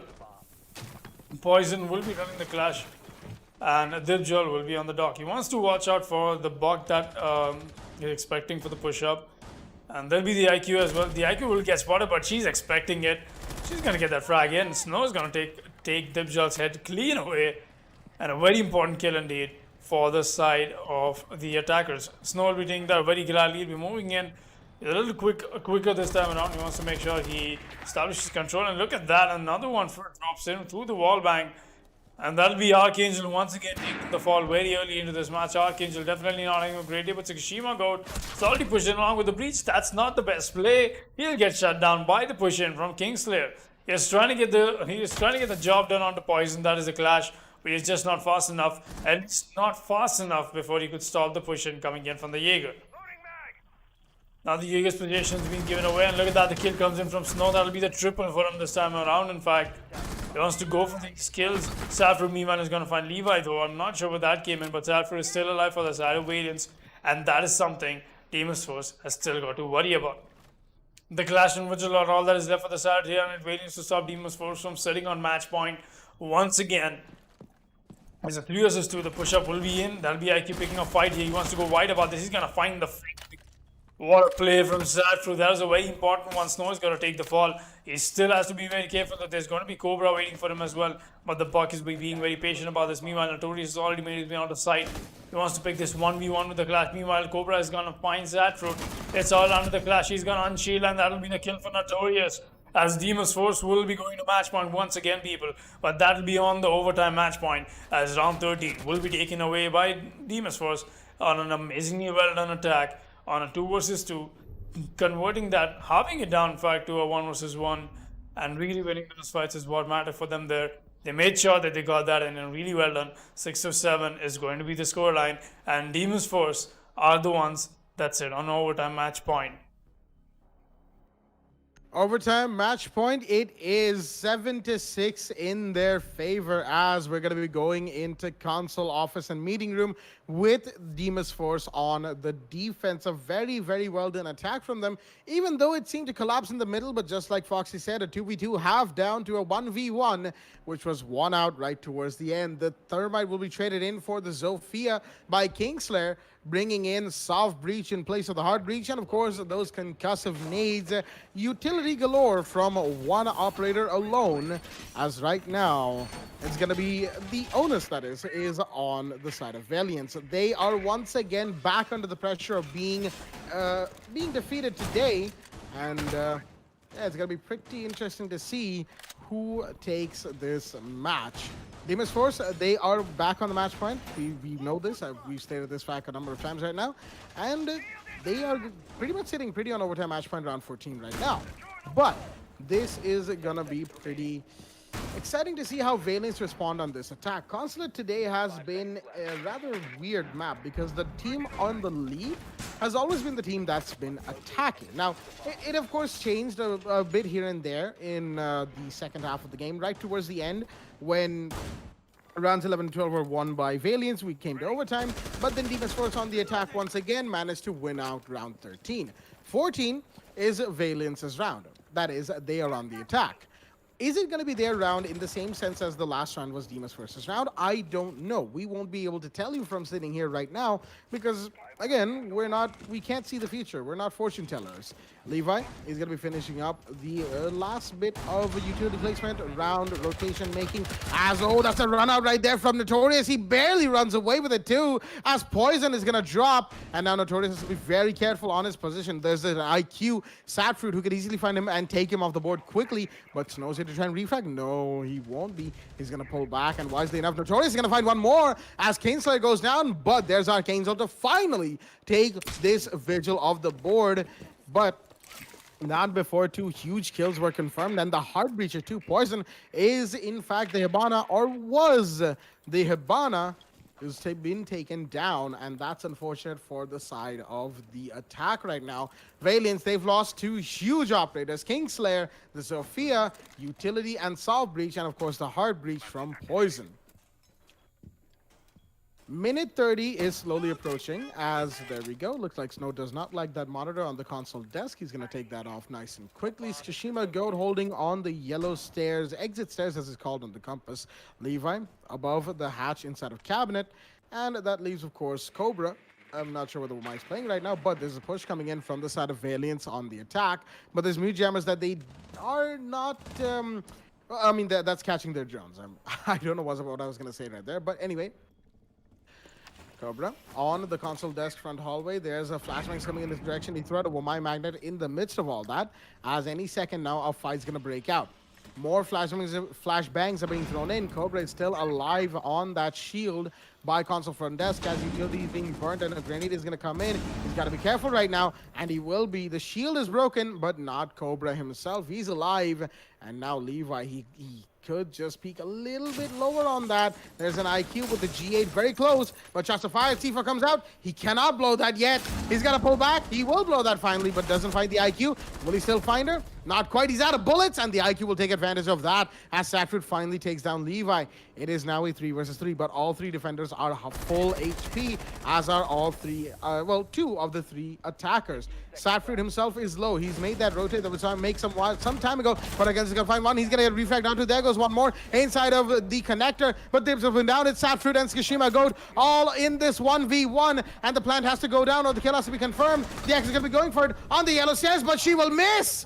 The Jaeger hides away on the yellow stairs pillar, giving Demas Force the round off the back of the round timer. Well done to the side of DF, but it was a valiant effort from TRN8 Valiants, as unfortunately for them, our winners here on the map of Consulate are Demas Force, 8-6 in their favor, as they will be closing out the first map and the first match on the second half of today with a fantastically done game. But shout out to Sadfruit, to the man, 20 kills and 9 deaths. He was close to maybe, just maybe, shattering the record of the highest KD that we have in the TC League. That also happened this season, mind you, ladies and gentlemen.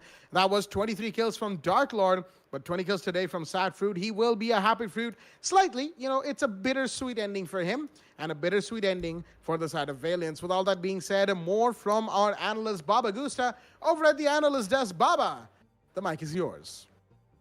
Well, looks like Demas Force have finally risen up, winning that important matchup against TRN and Valiance. Looks like the viewers who have voted for Demas Force, 70% of them will definitely be happy to see Demas Force winning against TRN and Valiance on Division 1. Now, we actually did see some great plays coming in on the side of TRN8 Valiance, especially when TRN8 was on defense. Now, that I would like to say that on the side of defense, we did see them a lot of important points of, especially Sad Fruit, 3 kills in one single match. We actually did see him make a lot of clutches as well, and also quite a lot of important kills on the side of attack as well. But the most important thing that I have to talk about is Snow getting those 2 early kills on attack on round 13, knowing that there would be at least one of those guys who would try to go for a spawn peek in the main lobby entrance.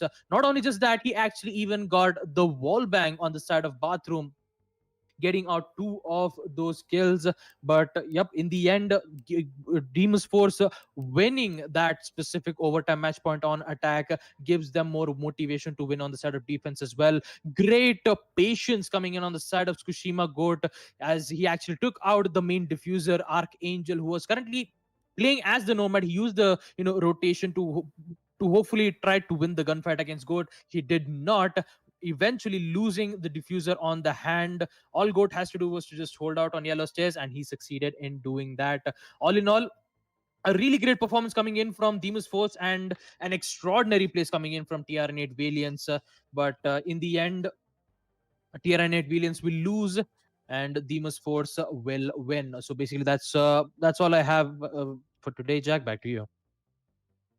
Thank you for that analysis of the game, Babago says. We are going to be taking a quick break before we come back with the second game of Virtual 5 Esports versus Monka S, the third on-stream game and the second one on this second half. But we'll be right back with that on the other side of this break. Stay tuned.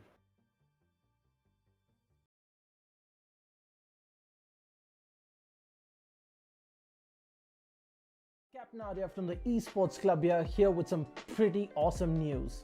Now, as you probably know, we've been running the WD Black TEC League for Rainbow Six Siege powered by LG Ultragear for the past few months. As we come into August with our final season of the league, we wanted to celebrate with you guys who have made this an amazing experience and an extremely successful esports event. We've teamed up with some of our favorite partners to give away an entire esports PC for one lucky viewer. Yes, one of you is going to take home a complete PC featuring some of these awesome parts. First up, we've got the LG Ultragear 27GL 650F gaming monitor, 27-inch, 144Hz, 1ms with an IPS panel to make sure you're at the top of your esports game without sacrificing picture quality. Then we've got an amazing lineup of accessories coming in from HyperX to make sure that you're always on top of your game. Cloud Stinger Core gaming headset. For the keyboard, you've got the awesome HyperX Alloy FPS RGB mechanical keyboard. Then your mouse is the HyperX Pulsefire Surge. It's got a brilliant RGB all around the mouse. For the mousepad, you've got the HyperX Fury S.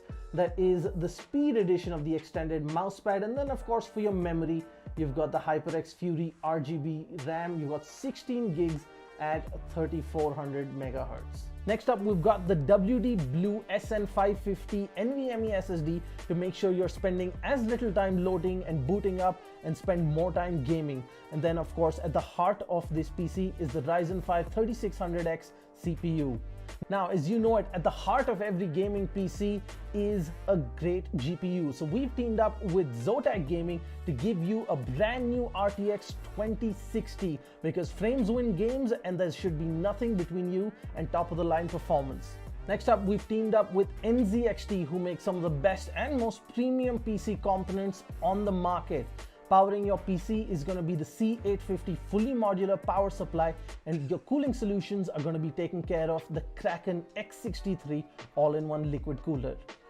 Now, we wanted to make this PC something truly special, and while the NZXT H510 Elite is a great cabinet for anyone, it wasn't enough. We teamed up with NZXT to give the winner of this giveaway a brand new NZXT H510 Siege Edition cabinet.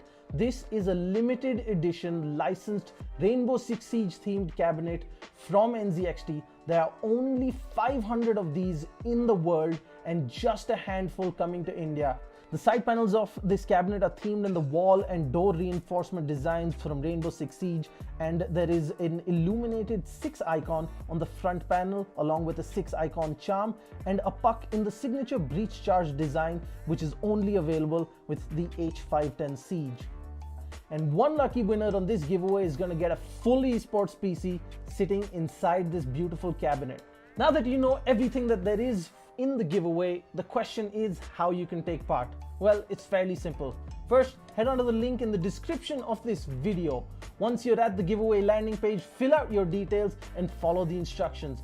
First, head on over to Facebook, make sure you're following us. 2, make sure you're following the Esports Club on Instagram. And 3, make sure you subscribe to us on YouTube. Simple so far. Now the interesting part. In a 1-minute video on Instagram, tell us why you deserve this epic new PC from the Esports Club and all our partners. Make sure you follow the instructions carefully, use the right hashtags, tag the right accounts, and you can be one step closer to winning this epic setup. Now that's it guys, just a little bit of work and you can be one step closer to getting yourself your dream PC. I'm Captain Arya and this is the Esports Club, and we hope to see you in our next tournament.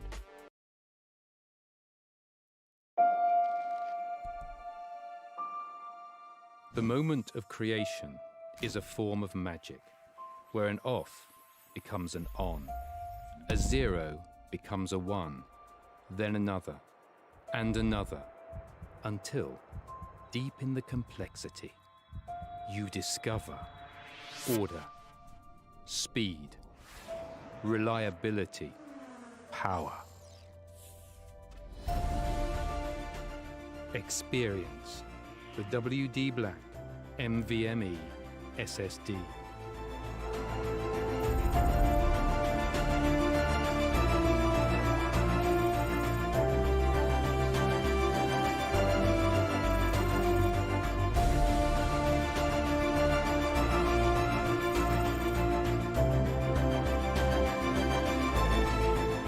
Fueled by darkness. Level up to NVMe SSD performance.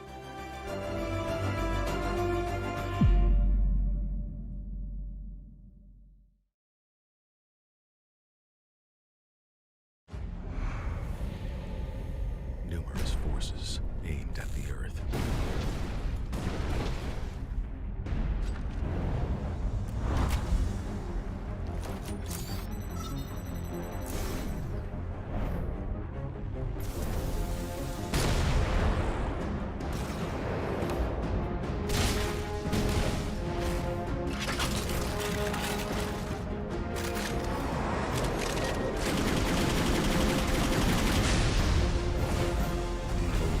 And injustice.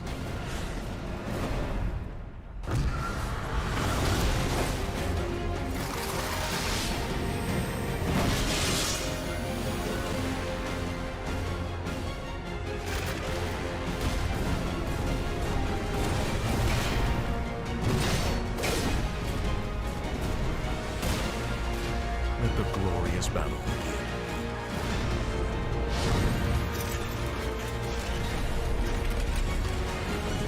Geared up for victory. LG Ultragear Gaming Monitor.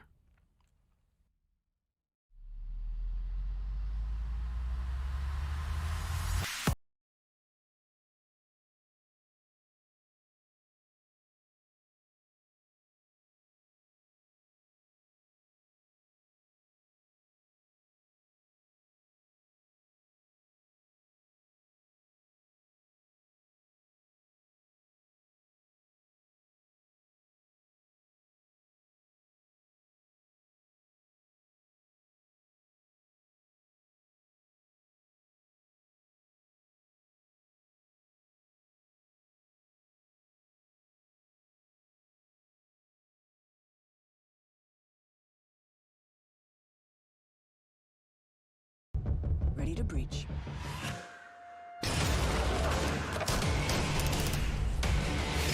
Go, go, go! Follow my lead! Flashback!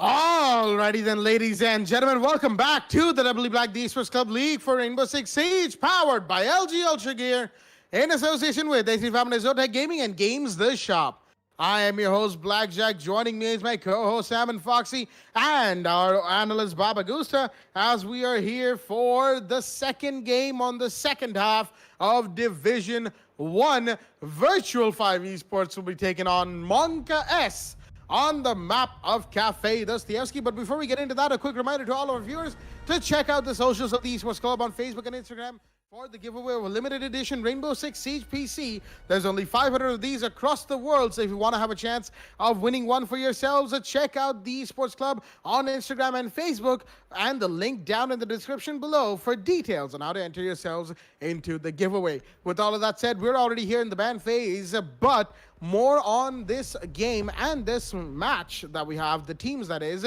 from our analyst Baba Gusta at the desk. Analyst Baba Gusta, the mic is yours. I messed that up right Well, Well, that's all right, Jack. It happens all the time. Well, coming on to the side of Virtual 5 Esports, they have currently won against Demus Force on Map Cafe Dostoyevsky. 7-2 was the scoreline. They've been performing really great on week 2, match day 3. Now, coming on the side of Monka S, they have been undefeated in Division 1 Season 5, and it is really exciting to see how Monka S have defeated one of the most greatest teams in the Indian subcontinent region, Team Mercenaries, Union Gaming, and Kira Esports, one of the most important, I would say, defeated one of the most greatest, teams on the side of the Indian subcontinent region. Monka has have conquered it, all of them.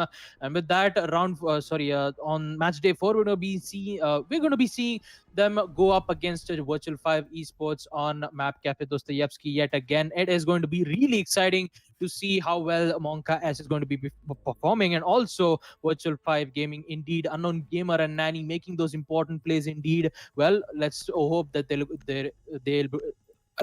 be able to do those same plays yet again. Coming to the community votes, Team Monka S will be around 64%, where on the side of Virtual 5 Esports, it will be 36%. The community is favoring on the side of Team Monka S, and yeah, looks like we might have a time of the match in this specific match day 3 indeed.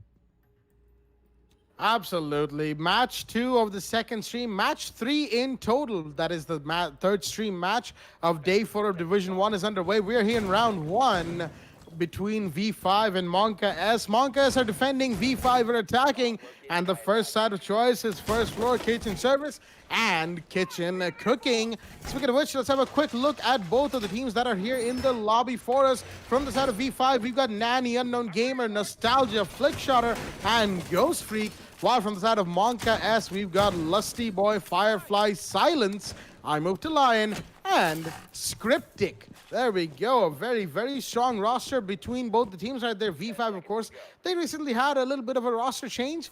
And then Monka S, we've seen this place for quite a while now. So it should be a pretty exciting game. Monka's undefeated in a Division 1 so far. Definitely unexpected, ladies and gentlemen, because we expected Union Gaming to continue their legacy of being undefeated, but they haven't at all. It is Monka S's reign of terror, but will that continue, or will V5 put a stop to it today?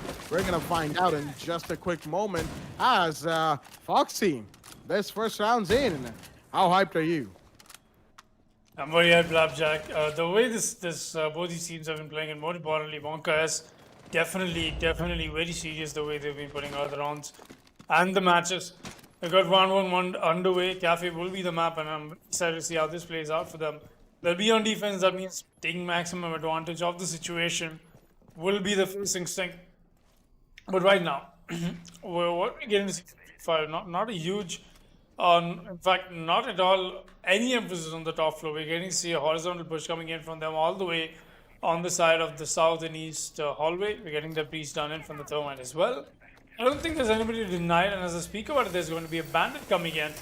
They'll be doing that bandit trick right in time, and that's perfectly well done from Firefly. But meanwhile, Silence has already gone down.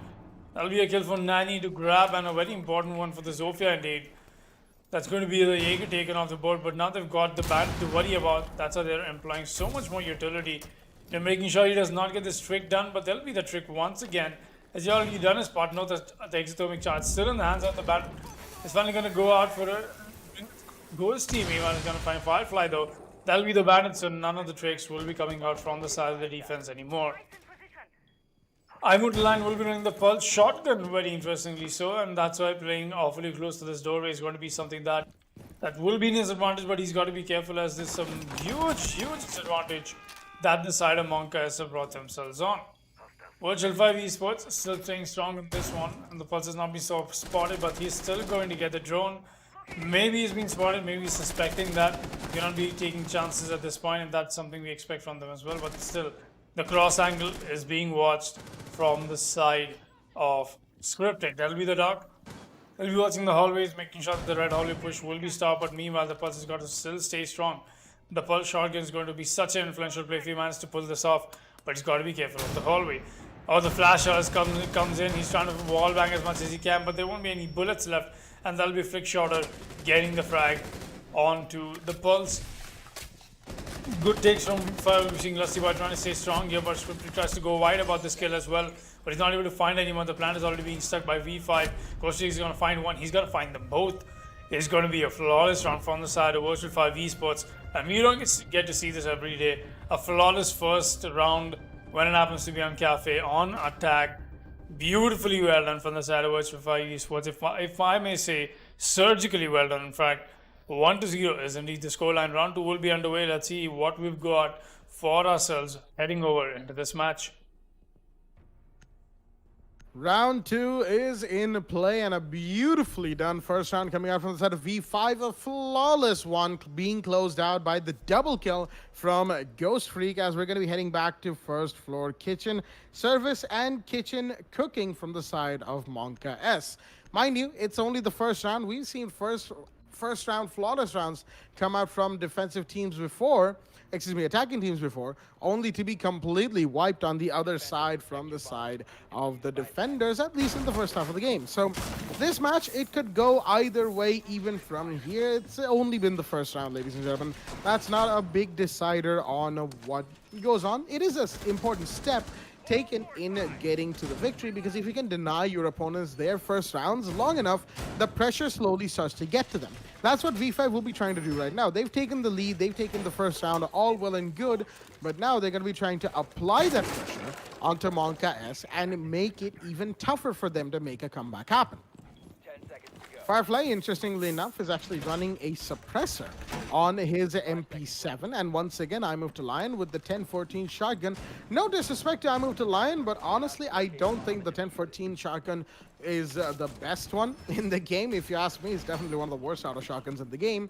But what do I know? That's just my opinion, as we have a very janky animation of placing down the ADS from Silence.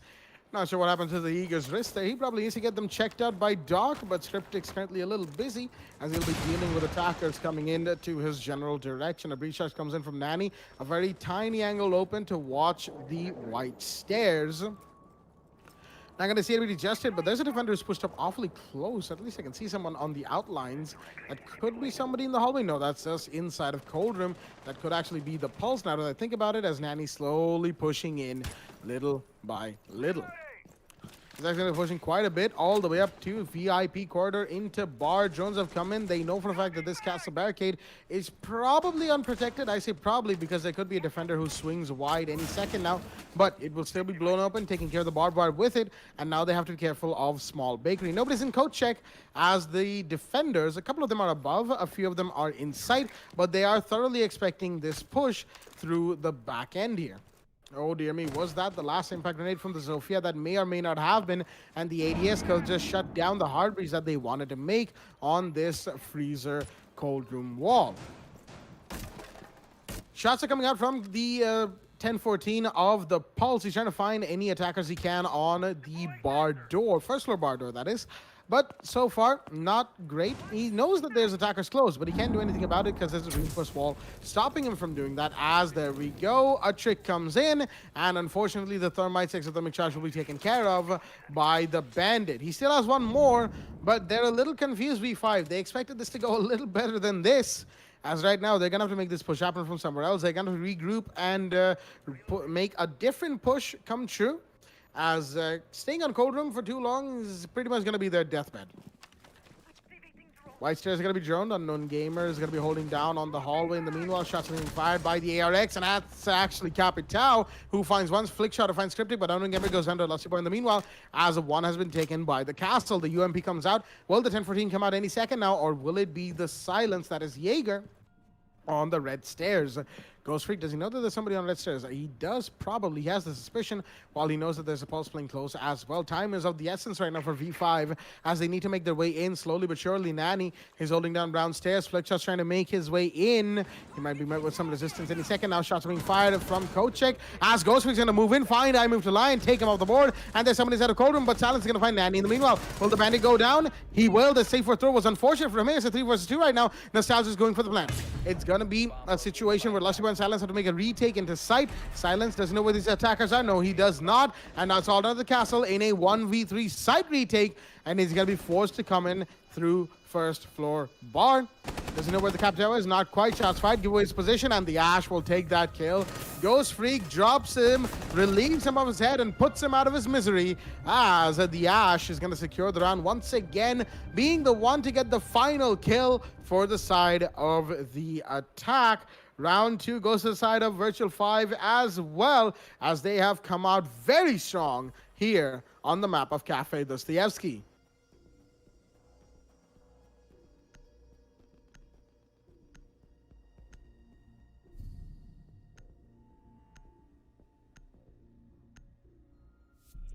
All right, we've got to give it to Ghost Freak there, though, making sure that he comes in with the spearhead of the attack. Very less time left, only one entryway to peek. Made sure he peeked. The moment he peeked that, he got the first kill in. Then it came to the turnaround onto the kill onto the bandit. That was Firefly very busy with the C4 throw. And the finishing kill as well from the Ash once again. So a nice VK to finish it off for the side of the attack once again. But definitely it did boil down to a very important moment of Ghost Freak winning that first gunfight that he happened to take on the doorway of the red hallway entrance. Because if he happened to lose that, that would have put the side of the attack in such a huge disadvantage. Would have come down to a very devastating push, since everybody was moving in from the same doorway. So yeah, really well done, really important frags I'm going to see from the side of V5 Esports. But Monka is they're not exactly performing like a team that should be. It happens to be on the top of the leaderboard in Division 1. Let's see if that's going to be the case or not further longer. They happen to be on the defense though, so this should be comparatively easier. But that is just not being the case for them. Or it's just V5 playing better. The scores will be defining that. We're still on to round 3, so we cannot just form any assumptions, not yet. We'll be taking that into consideration very soon. And just like we got the community votes coming in from the side of Baba Gusta, he just let us know how the community happens the favor on who's going to win today or not. Let's see going ahead what kind of play rounds we get, keeping in mind that the people have voted for their favorite teams. Going ahead, we got Nanny. He's watching the red stage. He's just waiting for some drone works coming in from the side of the defense. We're seeing a Firefly play awfully close. In fact, he's playing on the Shariko spot. He's playing really aggressive here. Scriptic will be playing with the shield. He's got on the dark spot for himself. A very rare dog being employed. Usually we see the Wamai here, but the Wamai is actually busy somewhere else. He's busy for a possible flank that he wants to secure for himself. He's just prepping for it right now. He wants to scare off the attackers just in case there's a possible rappel game coming in, but look at that. Beautiful clearance of utility from the side of V5 Esports. Will be taking care of the shield, and that has scared the dog to push back onto the hallway. Without abandoned ship, but he's still got line of sight to the whiskey window. He might as well be going for this peak any moment now if he wants to, but there's so much action going down, you know. Anything from this could boil up to blast any moment now. Firefly, in fact, already trying to pick a fight here. He will be very influential in the position that he happens to hold. There's nobody to cut him off from the Scarlet either, but there's the... Oh, there's that attempt, but that does not be converted. Scripting Mima is going to get a frag. Firefly wants to go wide about this. He does not know there's somebody playing on the piano, or does somebody playing on the piano know that? That'll be Ghost Freak. He wants to find this frag. Will that be a skill or not? He wants to go for it, and he'll get it. Dash somehow wins that fight. Firefly takes the fall, but there'll be the reflag right back into place from Silence. They'll be getting Ghost Freak, and that'll be the Echo coming alive and coming alive angry. A 4 vs 3 V5 not looking great all the while. Monkas definitely have shown their aggression with the anger and the frustration of the 0-2 scoreline. They definitely want to make up for it. We're still seeing some utility clearance coming, last minute utility clearance coming in from the side of V5. They've definitely got to make this push happen, but will they be able to is the real question right now. 20 seconds left, flick shot already pushed up fully close, but he's gonna go for the draw for some reason. Wants to go on to the Echo. Oh, he's actually going to find the Echo. This could work. He is gonna get the Echo. That is a huge play. Now Stealth has now got to stick the plan. But that won't be possible without the cover from the side of Flickshotter. Nostalgia now knows exactly where Immortaline is playing Flickshotter. Mima is going to find Lusty Boy. Immortaline is going to find Flickshotter. There's no more time. The Legion Mind is not going to allow him to plan. And that'll be Monkas winning this round. Firefly, despite being the first one to fall to the grave, already secured the victory for his team and then happened to fall to the grave indeed. Really well done from the side of Monkas. And what a round that we just got to witness. Round 3 was there. Round 4 will be underway. 2-1 is the scoreline. And V5 finally have started to feel the heat. And Monkas, it's looking really good for them to turn up the heat for themselves. And this match, for that matter, round 4 is indeed underway. Reading Room and Fireplace all indeed is going to be the site. I'm very excited about how this site is going to go down and how this match is going to go down, in fact. Absolutely right there, Foxy. It is going to be a pretty interesting set of matches right now, set of rounds right now, as Monkas have finally put themselves up on the scoreboard. One round up, they are still in the deficit by that said one round, but it is in the early game. It's a flimsy one-round lead. Virtual 5 need to make that lead a little bit bigger. Monkas need to shrink it and then pull it the other way, making it their own lead. They're going to be heading to second floor reading right now instead of first floor kitchen. Seeing as first floor kitchen didn't really work out for them, they're going to be making sure that they go there when they're confident about their defensive holds. Lusty Boy, in the meanwhile, the castle, gonna just castle off Mining Room. He's still got 2 more to put down, probably 1 in Reading and maybe 1 in Fireplace. That is at least what I think he's gonna do. Meanwhile, Silence is gonna make sure that the hatch in Cigar Lounge is soft, is actually hard, that is, reinforced, amidst every other wooden panel in the entirety of the 3rd floor right there, at least in Piano.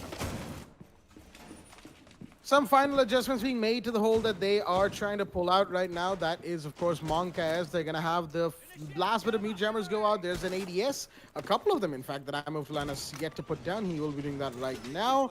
That's 1. He's already got 1 here. Where will he put the last one down?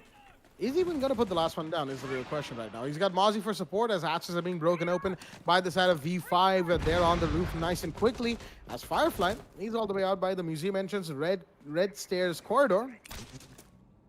But nothing quite coming out of that just yet.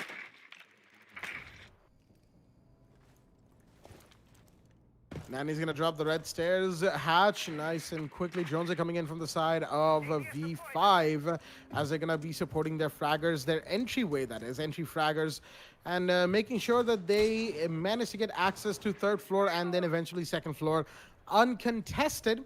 At least that is what they would like to do, and getting that intel is the first step and a key step in that process. Scriptic holding down on the white stairs corridor. He's got to be careful of a push coming in from both ends right now. While Lusty Boy is just randomly firing at the ceiling, trying to maybe do some damage to the attacker. Shots fired by Immortaline, but he's not going to be finding anybody either, as he's got to be careful in the position he's holding as well.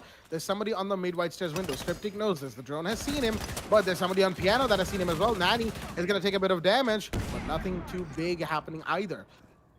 We've got the Sophia Lifelines coming in and a grenade. Will that grenade find anybody? Doesn't look like it. It's been thrown in, but there's an ADS to protect the Mozzie before that grenade could do any more damage, and Ghost Tree goes down actually. That is the Ash. That's a big drop right there from I Move to Lion, but he's going to be refragged down to instantly as V5 make it a 4 versus 4. There's no one to take one more. Scriptic goes down as it is a 4 versus 3 right now, and the advantage is swinging in favor of V5. They need to be aware of time as Lusty Boy, he's aware of this Nomad air jab. He's trying to find it. He will. He's going to take it out, but there's somebody still on red stairs hatch that he's now aware of, having heard that little utility come out, but no, Flickshot's going to be downed, and he'll be taken off the board nice and quickly. There we go. Lusty Boy is taking that kill onto Flickshotter, as that is the sledge of the board. 3v3 in 30 seconds. Virtual 5 not in a great position. They need to make their way to site, and they need to make it quick, as there's still a white stairs push that's being watched by Firefly, but no, he's going to unpeak that and move behind the bomb on the other angle that they have for themselves. Going to pre-fire just a little bit, give away his position, as the drones are going to spot exactly where he's playing in the hallway. Shots are going to come out from that operator any second now. There we go. Drones are spotted where he is, and he'll be downed and taken off the board. Nostalgia is going to take down Lusty Boy in the meanwhile, meaning that Silence is the last man standing, but Nostalgia has to come and get the plant off. Will he be able to? He's not going for it, and the time will run out for the side of V5, as unfortunately, the entry for the thermite was not covered, meaning he had to go for the plant, at least not covered in time. Even then, he may have been able to get the plant off, and his friends may have been able to come in for cover. Regardless, we just saw Monka S take that round at the back of the round timer, and it is round 5 in a 2-2 score line, no one's favor. A good attempt from the side of V5, trying to turn that round around for themselves, but could have stuck the plan just like you said.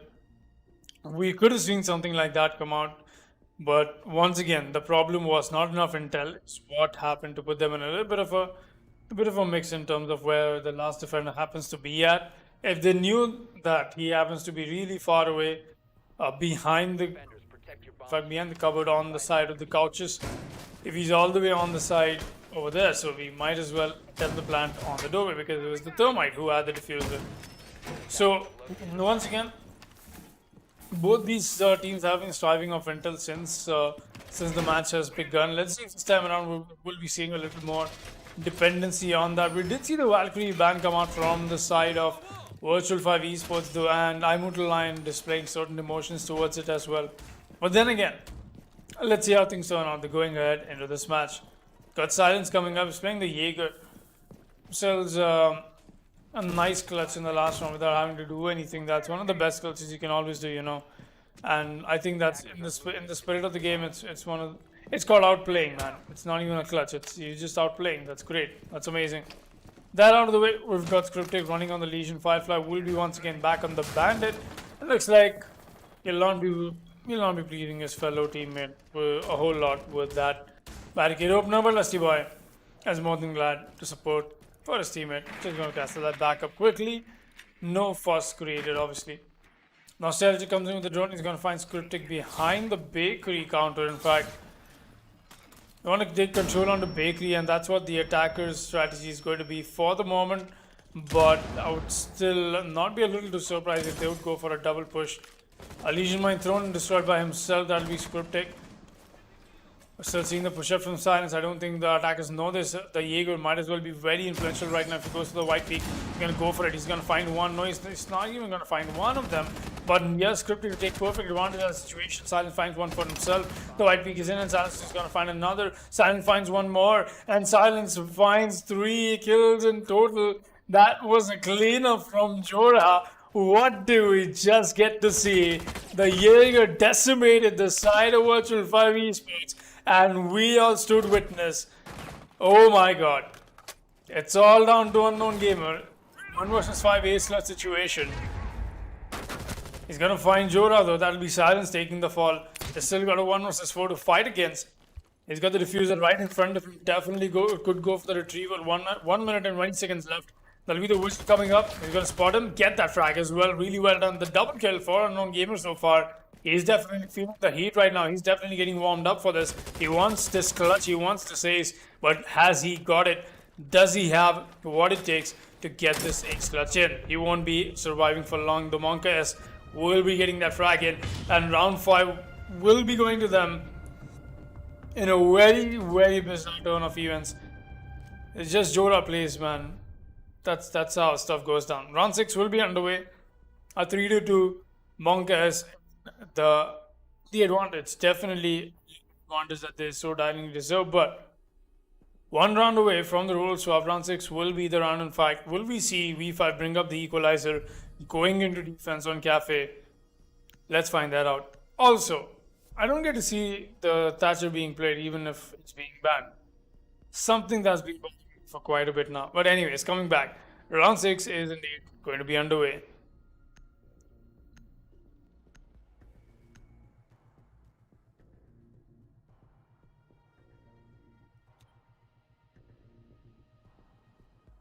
Attackers need to locate and defuse bombs.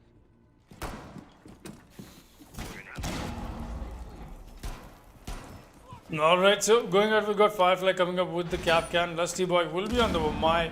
Silence has brought out the echo. We did see the echo come out from Silence before as well. When it happened to be on the side of Cocktail, I'm not really sure if that is the kind of play that you're expecting Monkers to come out with. But then again, hey, surprise us. Not the cocktail lounge is coming in as the defensive side from the side of the defense. I wouldn't really blame them. A very good side to finish off the last round before the roll swap and take the advantage for themselves, take it into a 4-2 scoreline. But V5 Esports will be giving them a tough competition to make sure they walk into round 7 with an equalizer on a 3-3 scoreline. Nanny will be playing the Zofia. We got an unknown gamer once again on the Nomad. Flickshotter has brought the Ying on the 6th pick though. We forgot to emphasize that fact. The Ying play will be very influential. We got the Lusty Boy bringing out Wamai and Line on the Jaeger as well, but I wouldn't really count on them because when it comes to utility clearance on this map, you've got so much more for the side of the attack to do that. Everybody is carrying stuns from Nostalgia to Unknown Gamer. There's 6 stuns already, enough utility clearance already done. Ghost will be spotting out the rest of the Wamai charges and whatnot. So much that they can do with the Ying if they happen to do all of this correctly. But a huge time wasted in that kind of emphasis that will be coming out from the side of Virtual 5 Esports if they happen to go for that kind of approach, utilizing the Ying with it the epicenter of the entire push that they're trying to make. And East pushes what I think is inbound for the side of the attackers. They're getting the East rappel in. Look at that already. Huge emphasis in the rappel game that I'm getting to see here from the side of the attackers. The IQ is rappelled in. Is that the Ying? No, that's the Nomad as well who's rappelled in. The Unknown Gamer, that is. Silence is going to get a frag onto Ghost Freak. That'll be one rappler, but he's going to get refragged right back in from Zofia down below. Nani's going to find that frag. A 4 vs 4 has been established and the Echo is taking the fall as well. A very important kill for the start of the attack, but they've also lost their IQ in that process. A 4 vs 4 still very strong. The C4 will not be playing from the side of Firefly. I'm not sure if that's a pre-placed position coming in from him or if he's already utilized it. We did not get to see that. We were not too busy spectating the side of V5's attack as it forms up to a very nice formation. As you've seen, Nostalgia take some shots. He's not sure from where he's getting lit up. He doesn't want to be taking this risk unless, of course, he has a better advantage of peeking that angle. Just going to go back and forth on his drone. That is going to be so much more. Look at that already. The utilities dump is going to come in from the side of the attack any moment now. There's going to be the Ying coming in with the heavy dump of her Candelas. There you go. The first one comes out, the second one goes out, all caught by Wamai except for the last one.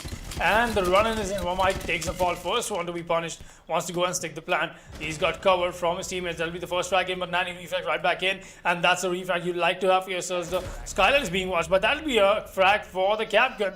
Firefly gets that kill. Nostalgia is going to take the fall. He goes wide about this. Whether he's a Zofia to clean this up. No, that is going to be the Ying gets set. Flick shot of the man on the flank and the man on the gun is amazing. And you just cannot win against him. The Capcan and the Doc will be taking the fall. And that'll be Virtual 5 Esports walking into round 7 with the roll swap coming in on an equalizer in this map 3-3. Man, I love Division 1 play days.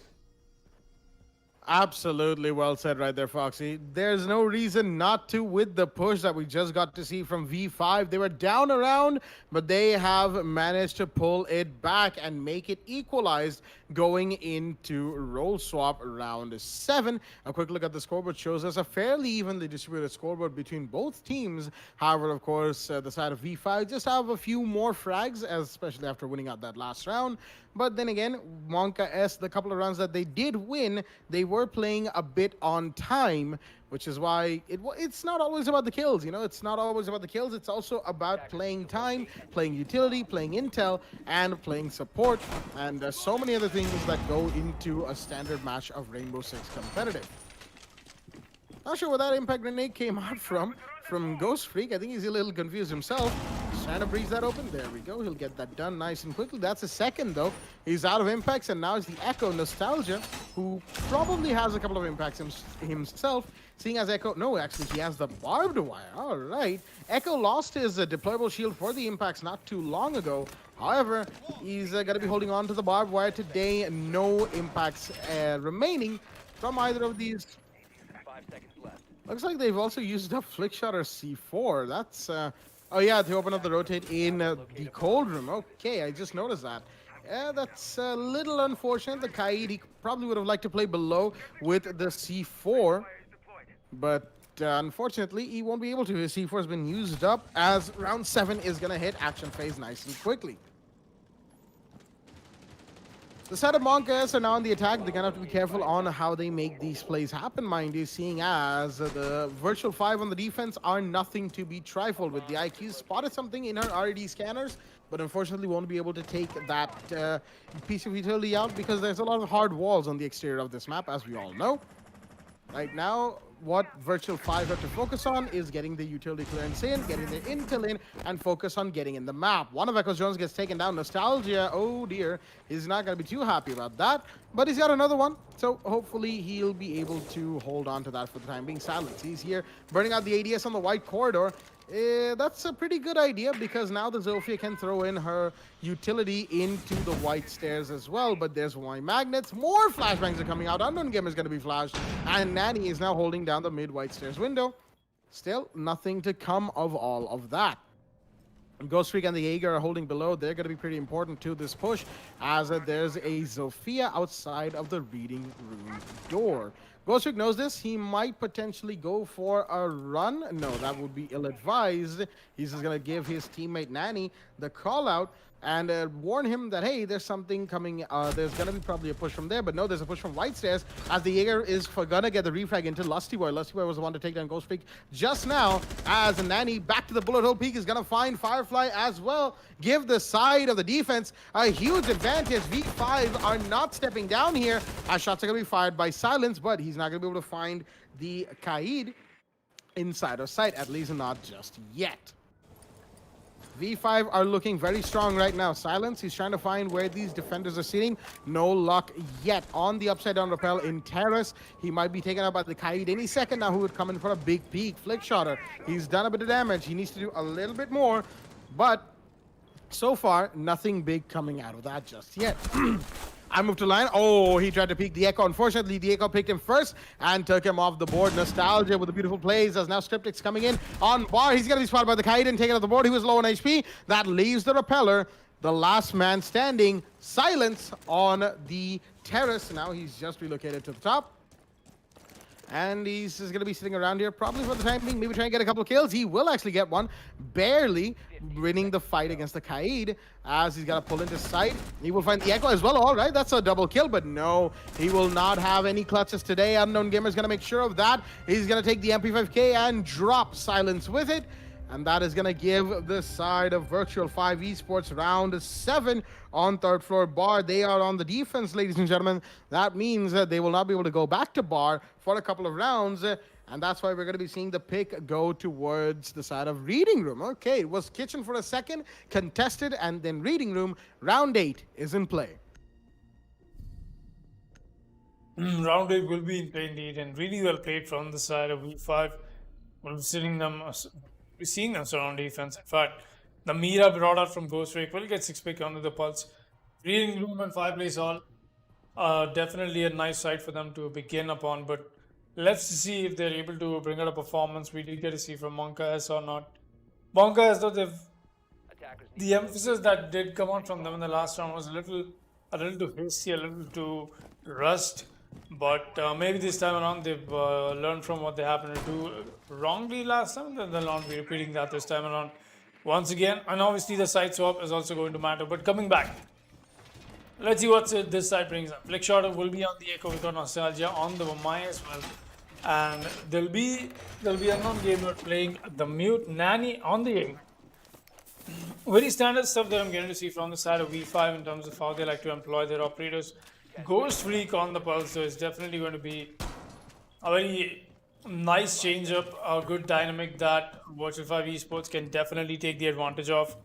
But will they be taking that advantage or not? We'll only get to see depending on how long Ghost Freak happens to survive this round. There's Pulse towards the end on a map like Cafe. Huge emphasis in terms of importance. Ghost Freak already going for a spawn peak. Definitely going to scale out the attackers just for a bit. It's not going to be too huge. He's just fallen back all the way back to Trade Museum. That's awfully close to site. Site will be on the first floor, so that's not going to be a huge problem for the site. Second floor, 2F that is, for the side of Virtual 5 Esports to worry about.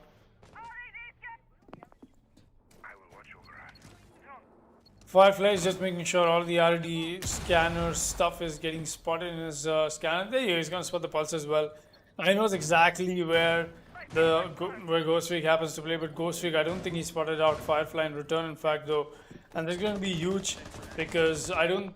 There you go. He's finally going to spot him, and now he knows. Could possibly be the IQ. He does not know that. It's not like the cardiac sensor happens to spot the IQ step with a different heartbeat spectrum, but then again. Let's see coming back how this is going to go down. We'll be spotting one of the yokai drones as well. So much work that I'm getting to see Monka is doing in terms of getting information, but nothing that is has been acted upon that said information. Nostalgia still has a shield for himself on the side of Cocktail, and a very slow push from Monka could be something that they're not supposed to be taking for granted. It'll be coming in any moment now, but it's maybe a little too late for out here. We're getting some marks coming in from the cardiac sensor from Ghost Freak. He's going to be making sure all of that is done right and it's done time. But we're seeing the white coming in from the side of Nani, but meanwhile Unknown Gamer still staying strong. Ghost Freak finally is going to find that C4 kill I was talking about. A very influential kill, and look at that, a double kill comes in, and this is exactly what I was talking about. Ghost Freak could be a very tight shifting player, in fact, if it comes down to keeping him alive towards the end, and he has in fact been a very huge player this round. A 5 versus 3 in the favor of the defense, looking very strong for the side of Virtual 5 Esports. They definitely have come alive here, but Dusty Boy is trying to find the head of Nostalgia. He knows exactly the fact that there's a Wamai playing, and look at that. The taunt, the tease is coming in from the Wamai. He knows exactly where the side of Zofia playing. Push will be in from the side of the attack. They want to go in for the plant. Silence will be getting the stun for getting the plant spot done, but Unknown Gamer goes wide and he's going to find Immortal Lion. There's going to be the shutdown onto Unknown Gamer, though he's going to get that frag in. 4 versus 2, make that a 4 versus 1, and make that a 4 versus 0. Because Ghost Freak and Nani will be collecting frags for themselves, and that'll be the game that V5 will be taking for themselves with the definitive advantage into this match. And through this round, we'll be going on to round 9. Let's see what round 9 brings us. We'll be seeing V5 go to match point, or will there be Monka S trying to retaliate and hold down their spot of undefeated victory so far in Season 5. Round 9 is in play, and the side of V5 are sitting one round away from that beautiful match point that is going to give them a lot of room to work with, and also a lot of pressure will be applied as soon as the match point is achieved onto the side of Monka. As just like Foxy said, they are currently undefeated as per our analyst Babagusa, and they are, Monka as that is, going to be looking to continue that streak. But are they going to be able to is the real question here. We've got the first floor kitchen room side being held down on round 9 from the side of V5, because once again, nobody likes to go mining, and third floor bar and the second floor reading are off the board, seeing as both those sites have been won by the defense already. So, you know, we're going to have to wait at least one more round till we get to go back to the top floor, and then, of course, one more after that to go to the second floor. Who knows, maybe Virtual 5 are going to be able to make a successful lap around the map of Cafe Dostoevsky. Maybe, though, you know, that's something I say with a hint of trepidation in my voice, because you never know when exactly that that maybe is going to shift into probably not, seeing as Monka S are a very, very dangerous team that you do not want to take lightly at all. Ghost Freak rotating all the way to the top floor, curiously enough. He's the visual, of course, so there's not too much to be curious about, but top floor is, interesting. Is he going to be able to flank somebody from all the way up here, or is he just going to sit back, relax, chill, enjoy his time here in Barback Store, and then move back down? Or are the attackers just going to find him off the bat? That's the real question right now that is being asked. Manny holding down on Big Bakery. He's going to have ADSs. No Wamai Magnets, mind you. Even though Wamai is not banned, he's not in play this round in this Big Bakery hold. V5, they may have wanted to invest in that little bit of utility, but then they didn't. and that's a decision that they have taken. So, you know, props to them for making a little bit of what I consider to be a brave decision right now. But as the flashbangs come in and will be getting taken out by the ADSs, we're going to find out if the Womai magnets were required or not. Well, with the Capital in place, most certainly you could say that they were required. But so far, Nani is alive, but no, his back's peeking out. And unfortunately, Scriptic will be able to take that kill as the angle Scriptic had was just wide enough. And C4 comes out. And oh, Firefly. He was on the drones for too long, couldn't get out of it in time, as he'll be taken off the board nice and quickly with that C4 coming out from Unknown Gamer. Unknown Gamer himself took a lot of damage, but I moved to that's going to be taken down by Nostalgia. In the meanwhile, that is your Echo taking a kill onto the IQ. A big drop right there, as now it's round 9, but no, there's a refrag in down the flick shotter from Lusty Boy, taking down the Smoke, who seemed to have forgotten that the entirety of his backside was wide open, and that's why, of course, the Zofia was able to take and peek and take that kill nice and quickly. Drones are giving away a lot of important positionings, but Scriptic has taken a bit of damage. I think he's trying to play vertical against the Echo, but the bandit's going to go down. In the meanwhile, Unknown Gamer gets taken off the board. Lusty Boy with that beautiful kill. Will he find one more? No, he will not. That is the kill taken by Nostalgia. Onto Lusty Boy's Ghost Freak going to go down. It's a 1v2. All down to Nostalgia, sitting behind a shield, prone in a corner of kitchen service, against two very angry attackers. Silence is low, not Silence, excuse me. Scriptic is a man with a diffuser, low on HP, as he got 30 seconds to make this play happen. Echo's gonna go wide. No, he's not. He's trying to wallbang, but the plan's going off. He needs to get on his drone any second now, but he's saving that. No wallbangs coming from the Capital. He knows where the plant may or may not happen. The marks are in. He's gonna go. Will he get the kill? No, he won't. Will he get the denial? Yes, he will. That's one.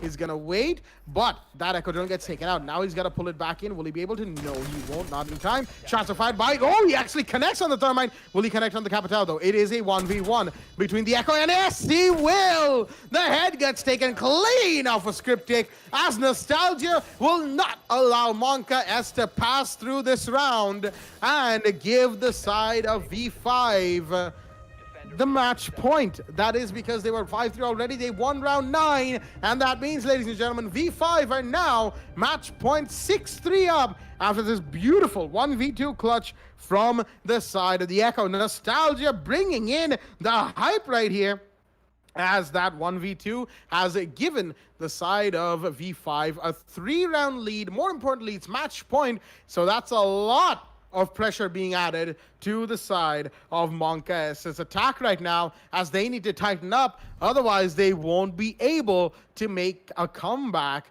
And yeah, we're going to be finding out whether or not a comeback's possible at all on Third Floor Bar and Cocktail Lounge.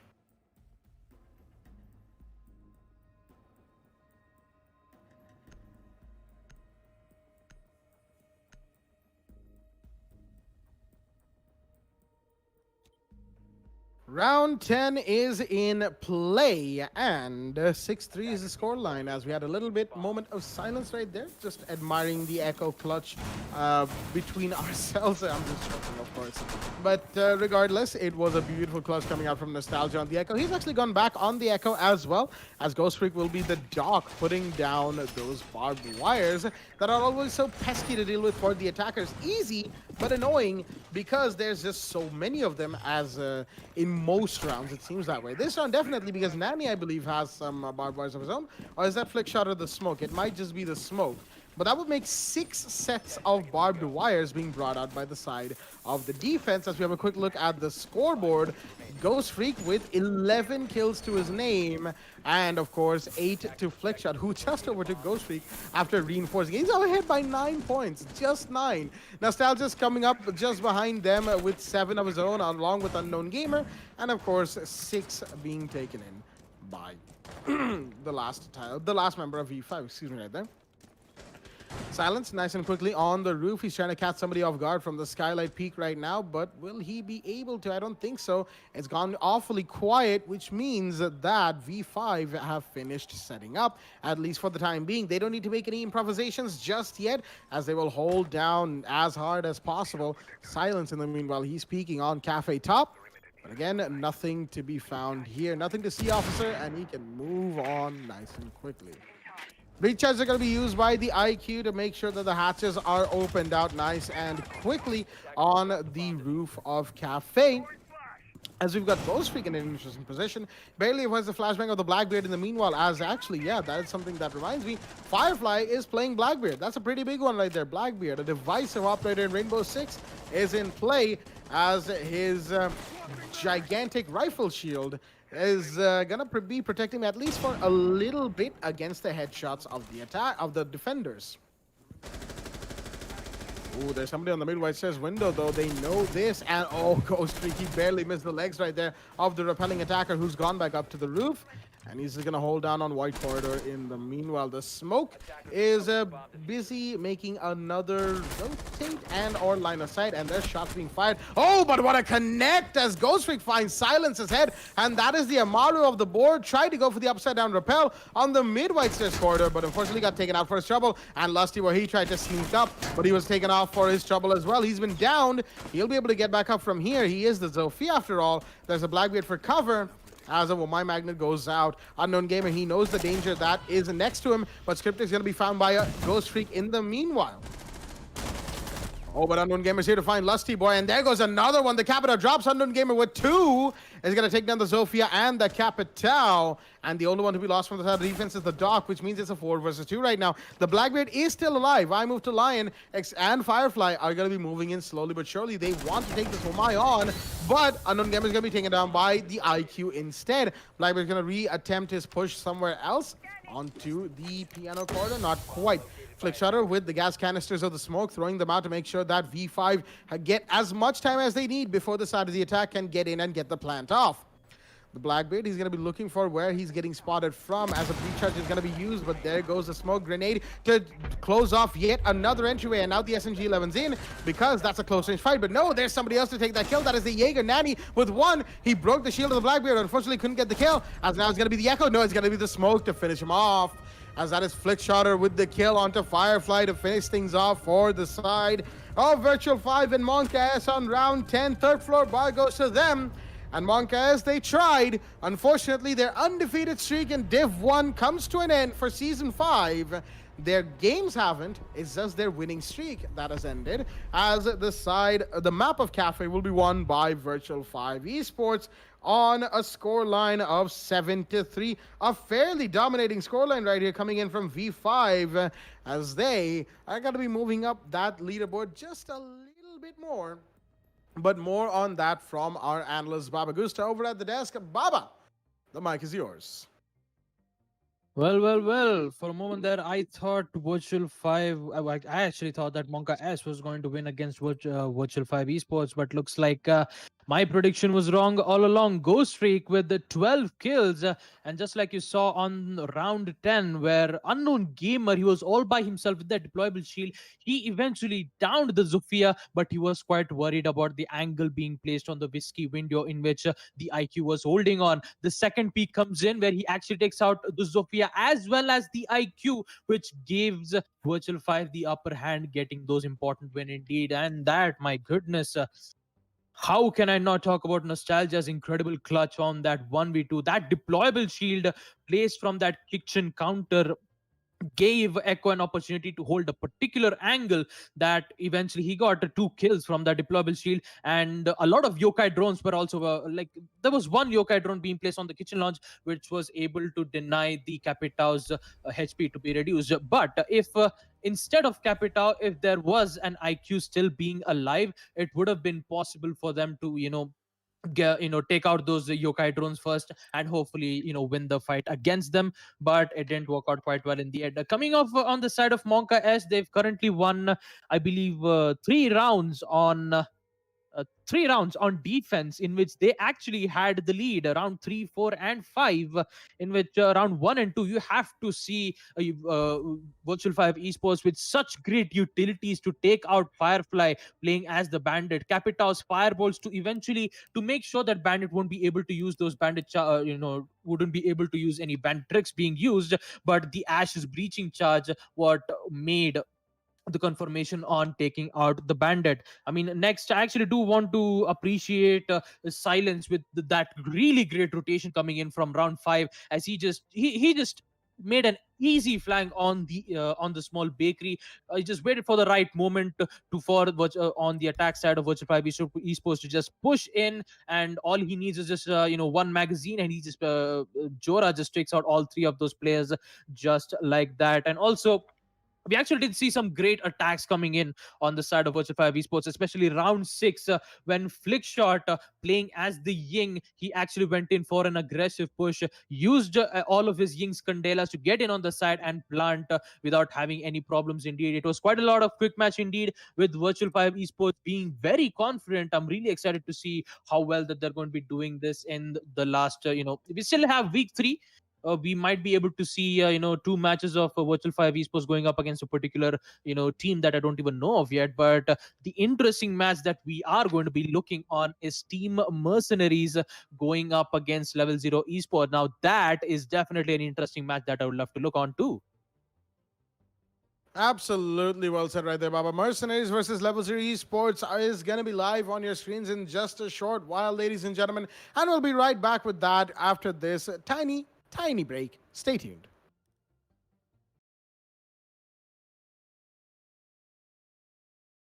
Cap Nadia from the Esports Club here with some pretty awesome news. Now, as you probably know, we've been running the WD Black TEC League for Rainbow Six Siege, powered by LG Ultragear, for the past few months. As we come into August with our final season of the league, we wanted to celebrate with you guys who have made this an amazing experience and an extremely successful esports event. We've teamed up with some of our favorite partners to give away an entire esports PC for one lucky viewer. Yes, one of you is going to take home a complete PC featuring some of these awesome parts.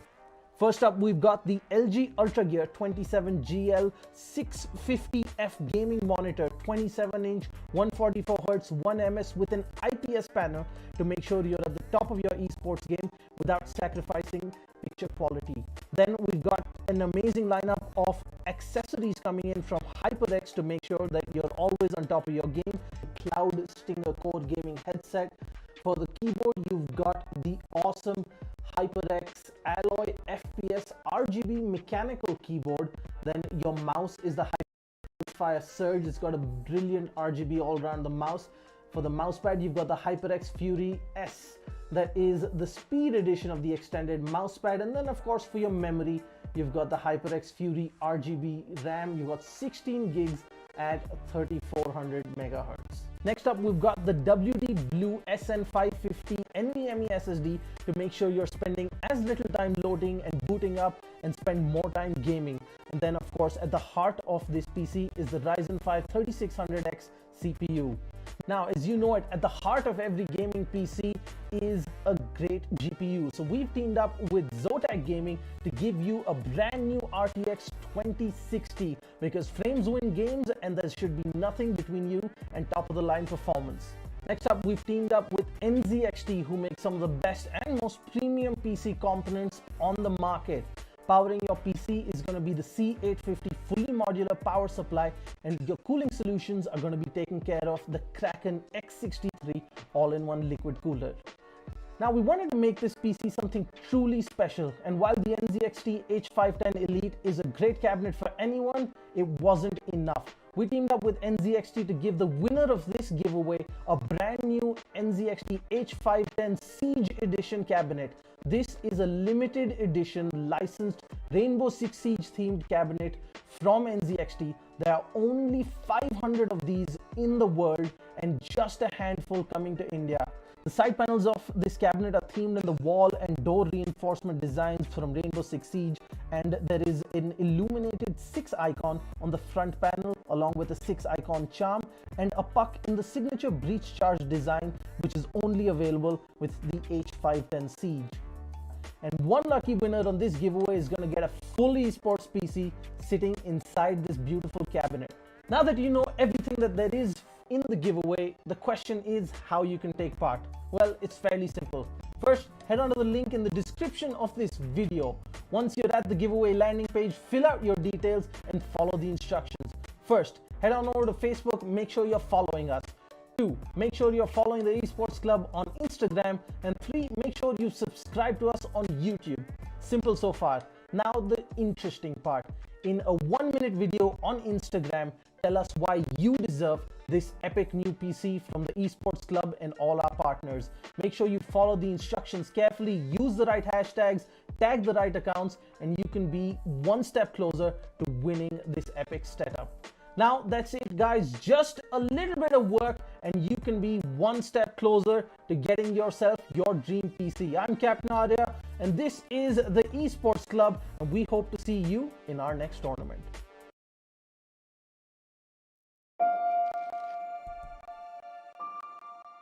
The moment of creation is a form of magic, where an off becomes an on, a 0 becomes a 1, then another, and another, until, deep in the complexity, you discover order, speed, reliability, power.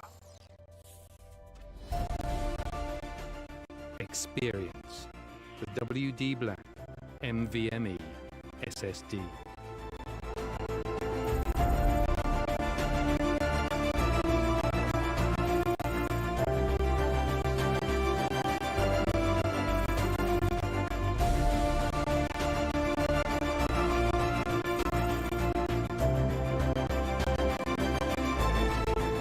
Fueled by darkness.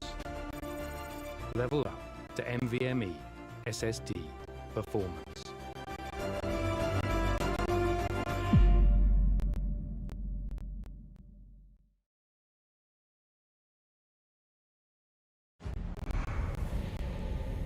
Numerous forces aimed at the Earth.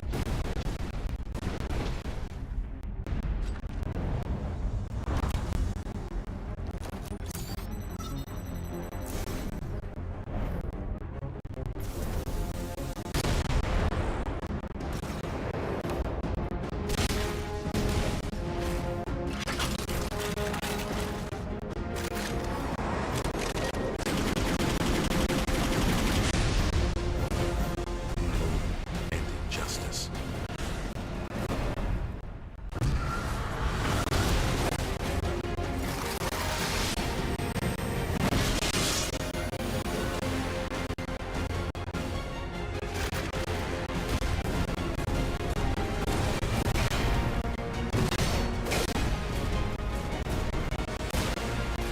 Let the glorious battle begin.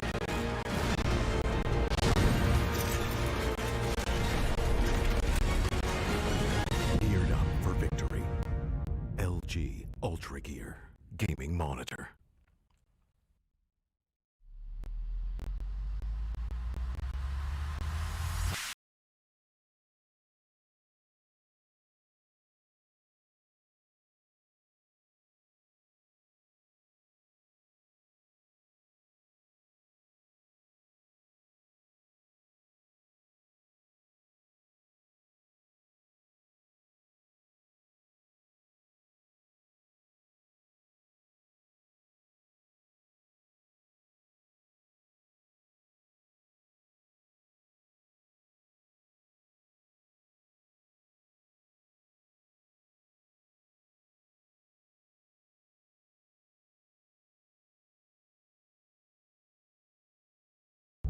Ready to breach.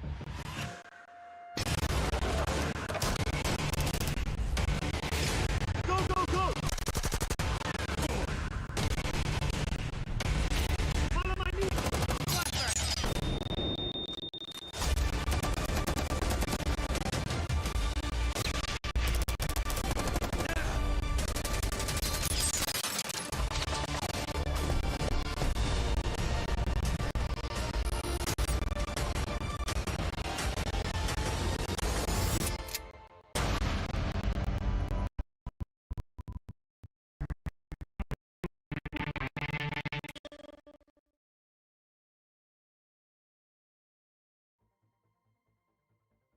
Alrighty then, ladies and gentlemen, welcome back to the W Black the Esports Club League for Rainbow Six Siege, powered by LG Ultragear in association with TEC, Fibernet, Zotac Gaming, and Games the Shop.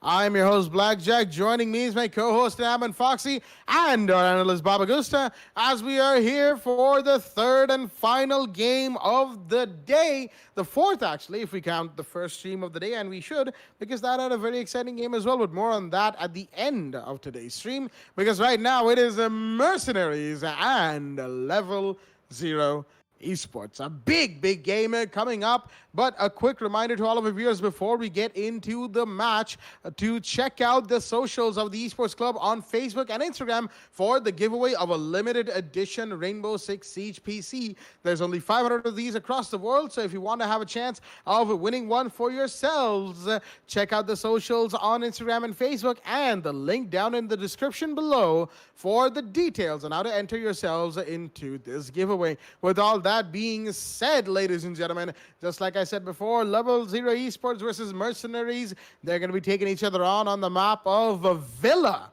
A big game and a big map coming right up, and more on that from our analyst Baba Gusta over at the desk. Baba, the mic is yours. Well, thank you, Jack. Mercenaries versus Level 0 Esports. Now, this is definitely a good match to watch on to. But, on the side of Level 0 Esports, we've seen them not performing, that great indeed. They've only won, against Virtual 5 Esports. 3-7 was the scoreline on map Coastline. Other than that, we actually did see them on previous matchups going up against TRN8 Valiants on map Cafe Dostoyevsky, where they actually lost against them 7-4. It's looking by their, the play style wise, it's actually, they couldn't win quite a lot of, or rounds on the side of the attack on the side of Cafe Dostoyevsky. On defense, they were performing really quite well. But, going up against Mercenaries is definitely going to be a huge problem with them, because we actually did see them winning against Union Gaming 4-7 on Clubhouse, in which many of our dear viewers thought that Union Gaming was going to win against Mercenaries, but that was definitely a revenge story for Mercenaries, and they immediately, I believe, they celebrated it after they ended it up. It was basically a joke, not to get serious indeed. Mercenaries, yes, they did. We actually did see a previous matchup in which they actually went against Kira Esports on map Clubhouse, letting Kira only won 2 rounds on defense and 1 round on attack, while Mercenaries absolutely demolished the players on the side of Kira Esports. A really great plays coming in from Maker and MI7, the really great duo partners coming in from Team Mercenaries. So community votes, we're going to be seeing Mercenaries having a total of 77%, and on the side of Level 0 Esports, they only have around 23%. So our dear viewers favor the side of Team Mercenaries. Let's see how well it works out for them. Well, one thing's for sure, we don't normally get to see a 77% vote in a certain team's favor, ladies and gentlemen. That is huge right there from the side of Mercenaries, as Mira is going to be taken off the board. Speaking of that, of course, it is the ban phase, and so far we've had fairly standard bans and no big deals. Montaigne, Thatcher, and Mira. And then, of course, the Clash to round things out. So that means Maestro, Echo, Valkyrie, and many other defenders who normally otherwise face the ban are going to be allowed in play. As it looks like there's a little bit of a ping issue being brought up by the players, but of course that is going to be decided by our dear admins on the back end. As ladies and gentlemen, I'm just a caster. I'm here to relay information on screen as entertainingly as I can for all of our viewers at home. That was cringy. And round 1 is going to be underway nice and quickly. First floor dining is the site of choice from the side of Level 0's defense. Speaking of which, let's have a quick look at the rosters in the lobby for ourselves. From the side of Mercenaries, we've got Maker, Doctor, Ninja Freak, MII7, and Hasib. We saw them earlier today. A fantastic game coming out from them. While from the side of Level 0 Esports, we've got iBasilisk, Mighty, Roxima Killer, Slayer, and Invincible. We'll take the 6th pick into the Pulse. Going into action phase on round 1, they're just deciding on what to do with the ping issue right here. Of course, Slayer's still bringing it up from the side of LVZ. As now that we're in action phase, we'll get a good idea of what Doctor's ping is looking like. And that's on 130. It's just about skirting the line right there, although again, that is down to admin jurisdiction on what's going to happen after that. First floor dining, it's a fairly good site right here, fairly defendable. One of the sites that's caught on in recent days as a good site to be on, as just making sure that all the players are cool with the current situation of pings and data streams and all that. And meanwhile, Valkyrie deploying those Val cameras, reinforcements being done, invincible with the pulse is going to be very important as an op as well, ladies and gentlemen, because of the cardiac sensor coming out from the man. As excuse me really quickly, cardiac sensor, as always, very, very important to have in hand in a site like this, because you want to make sure in Villa, just in general, you normally see a couple of pulse bands here and there when Villa matches are a go, but today is not the day to see a pulse band, as we're going to be moving into the rest of this round. Round one, it continues to be in play. We've got a push coming in towards the side of second floor. AVG from the side of the attack right now as Doctor. In the meanwhile, the man in question just a second ago is going to be repelling astronomy window. The second floor take has to be quick and decisive from the side of MRCZ. That's what they're going to be looking to do as Level 0 Esports. They haven't had a great season, so they're going to be looking to make sure that they continue at least to not lose this match. They don't want to lose this match as they will be facing a little bit of danger of being at the bottom, but no, Maker's going to find one Slayer is off the board. And that is a big drop right there. C4 comes out, but it will find MI7. Not anyone else, but MI7 is still a big drop. That is the IQ of the board. I mean, it's still pretty ironic when you think about it. The RED scanner of the IQ is supposed to save her from Defender utility. It ends up being a C4 that blows her to smithereens. Shots were fired in the meanwhile. Roximo Killer, he took a bit of damage. The Jaeger, I believe that was on the kitchen stairs out the back. But the man is alive, he's kicking, and he's going to be doing even more damage to the side of the attack. Information is being traded. I don't think Invincible has used his C4 as of yet, making the meanwhile going to be opening up the laundry hatch. Vertical lines of sight has been opened as well. And the area where the C4 blew up is going to be used against the defenders as well. There's been a breach, hard breach onto the laundry hard wall, but Hasib's going to find us mighty in the meanwhile. Make it a 4v3 as they're trying to push their way into sight. Roximo Killer takes a bit of damage. No, that's Maker finding Basilisk. That does the damage right there, leaving Roximo Killer, the Jaeger, and Invincible, the Pulse, the last two standing. Zofia, oh, how did he not get that kill? Both Roximo Killer and Invincible are gonna drop to Hasib and Doctor as the Zofia jumping down the red carpet stairs was able to take the kill, and then Hasib with the finisher onto Pulse gives round one to the side of the attack. Mercenaries once again starting out pretty strong. Level 0, there were a few too many holes in their defense. They're going to be looking to clean that up as we move into round 2, second floor trophy.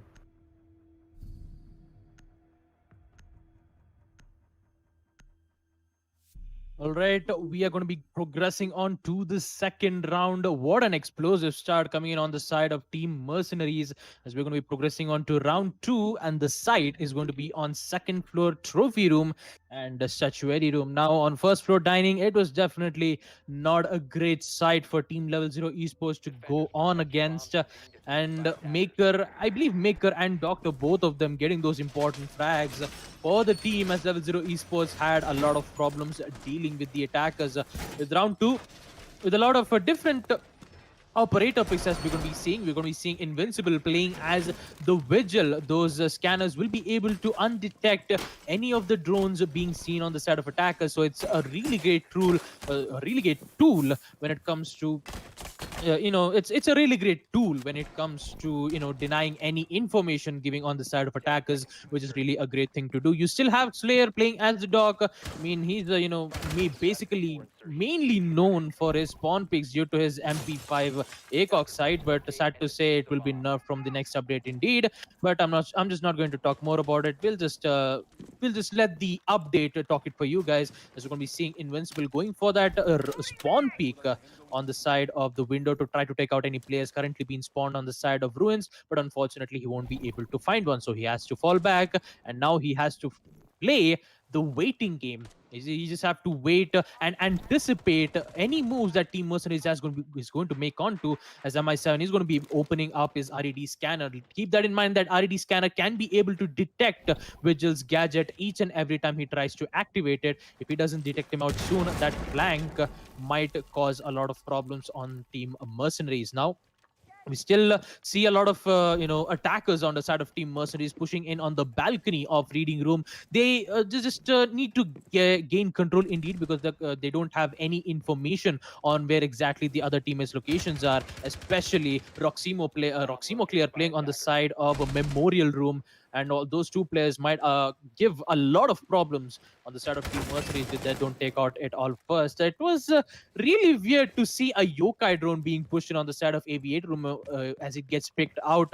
That yokai drone would have been helpful on the side of defenders, and Team Mercenaries, they're just making sure that they don't have any information for level 0 esports to convert those important kills. Sees the prone, Maker won't be able to get the kill, but Mighty does though, but he gets instantly traded out from none other than Ash himself.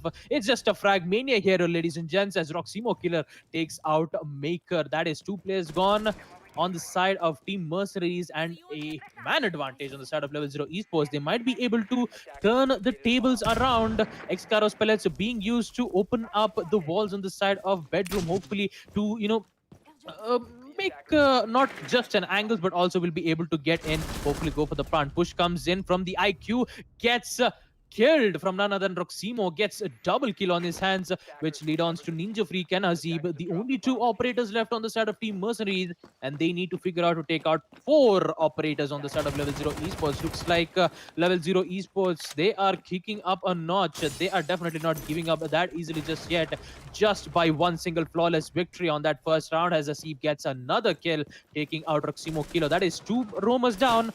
There is still 1 more roamer's presence, and that Invincible is playing also very close on the trophy room door. It's going to be a matter of time to get those important intels, as the attackers have 0 intel indeed. They don't have any drones at all. They only have 3 flashbangs and some utilities on the side of Hibana to hopefully go make for the push here. Yokai drones being used as Invi takes out Ninja. Hasib takes on Slayer as he gets a triple kill. Quadra kill comes in, whips out the pistol. He still has a lot of problems dealing with Invincible as he dances around the bomb. And in the end, Invincible will win against Hasib, denying the ace coming in as level 0 esports. A fantastic finish on round 2 as they successfully defend on second pro statuary room. That was almost an ace coming in on the side of Hasib, but a really great recovery coming in from the Vigil himself as he almost saves the team for not making Team Mercenaries go up to the task. 1-1, the score is equalized, and I'm damn near excited to see what's going to go down. Absolutely right there, Baba. Hasib, he had to pull out the pistol, had no time to reload. Unfortunately, he couldn't connect enough bullets onto the Vigil that was invincible, and that is why we see Level 0 Esports taking round 2, and we're headed to round 3 on second floor. Aviator Games Room, the site of choice. As right now, it is looking a very exciting game, looking like a very exciting game. I mixed an entire word right there. But regardless, we've got the ADSs, we've got the Evil Eyes from my Basilisk, and the Valkyrie cameras from Mighty, as Villa is a map that is, once again, as it goes, and I think everybody knows exactly what I'm about to say next, but Villa is a pretty defender-sided map, ladies and gentlemen, and that goes without saying. The long corridors, large areas, many nooks and crannies that attackers have to check constantly, where it's either utility or some sort of intel device or a defender themselves that are sitting down. Of course, the attackers can use that against the defenders as well, but more often than not, they're gonna have to make the push on the site because guess what? Time is against you. You, as an attacker, have to get the diffuser down if you want the clock to work for you. If not, you've got to somehow find all 5 attackers after doing a bit of utility clearing, actually lots of utility clearing when it comes to Villa, and then make a play happen. Unfortunately, in a lot of cases, the utility clearance, the intel gathering, the support, and then the chance of getting a kill often isn't high enough, or is high enough, but then the defenders start outplaying the attackers. You know, there's a lot of things that go into this, as there's a run out. And oh, what? Invincible was missing for so long. He had to pull down, readjust just a little bit, but he will take the kill on the MII7 very quickly in the round. And that's going to put the side of Mercenaries at a bit of a disadvantage as the Ash is holding down on the red carpet hallway down below as Doctor's going to push up the Zofia inside a trophy room, slowly pulling up on towards site. A big drop early as the IQ goes down, and curiously enough, Vigil found pretty much his arch nemesis. Now he's going to be facing another challenge. That is Doctor, but no, Doctor's going to find the head of Envy just in time. Otherwise, he would have been taken out just if it had just been one more bullet that the Vigil's K1A was able to fire out in time. That is still pretty big though, because that gives the side of the attack a man count equalization. Evil Eye is going to be taken care of by the Zofia's lifeline that was thrown in the direction of the 90 hallway, but there's probably still a Val cam that they now know of, or at least don't know of for the time being. Shots are going to be fired, but that's from the window. Hibana coming in to make a hard breach happen, probably on the vault side to gain entryway to site. All of that information is being given away to the side of the defenders.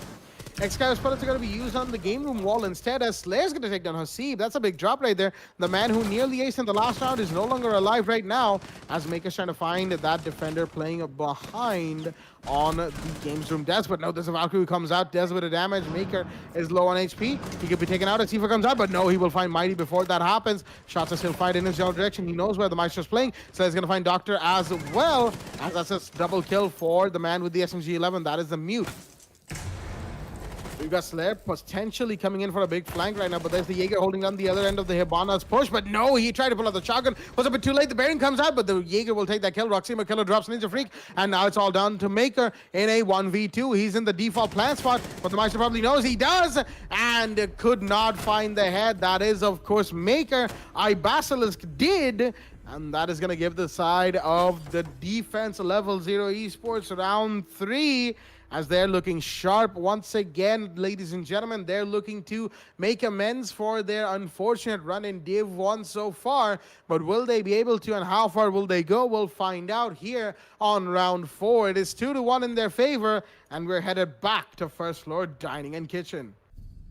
Like 2 rounds in favor of level 0 esports and a really good defense, that is Envy with the perfect run out to get that early frag, even though with the instant trade coming in from Maker himself, but it was a really great place coming in, especially from the Mute, trying to hold out as best as he could on the reading room, denying a control on the side of that specific room, and he eventually did it out, giving level 0 esports to win on defense.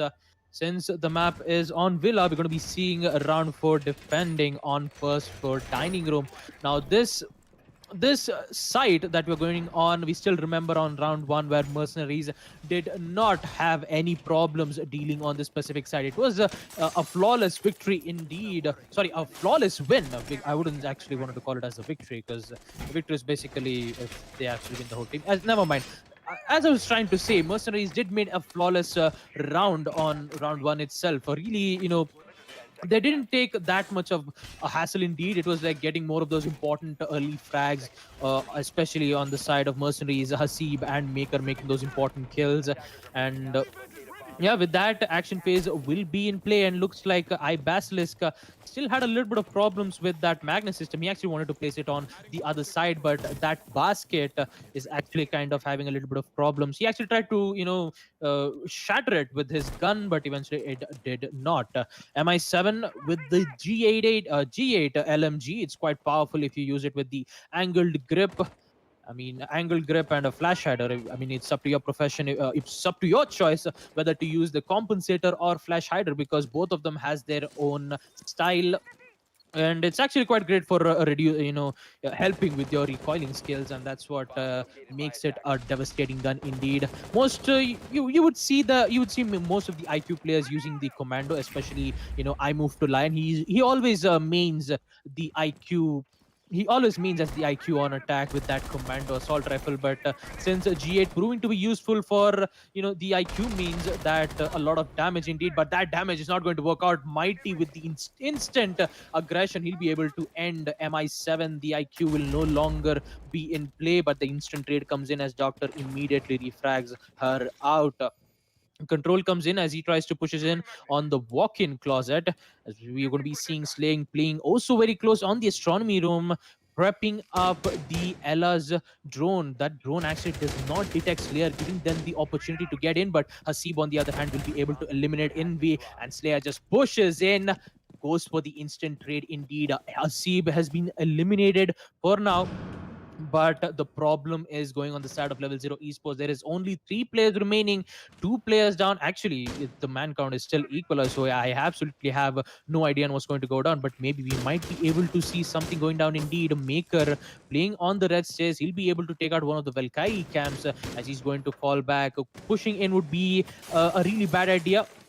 So he'll actually decide to go for a vertical angle on the side of master bedroom, hopefully to take out any operators currently being present, as Hipana is already inside the side, I believe, on the first floor kitchen. He's just waiting for the right time with the diffuser in hand. Wait a minute, they don't have the diffuser in hand. I believe it's near Buck, so Buck has to, get the diffuser. There you go. Doctor has the diffuser in hand, so all they have to do is get in on the site. The only problem that is the deployable shield.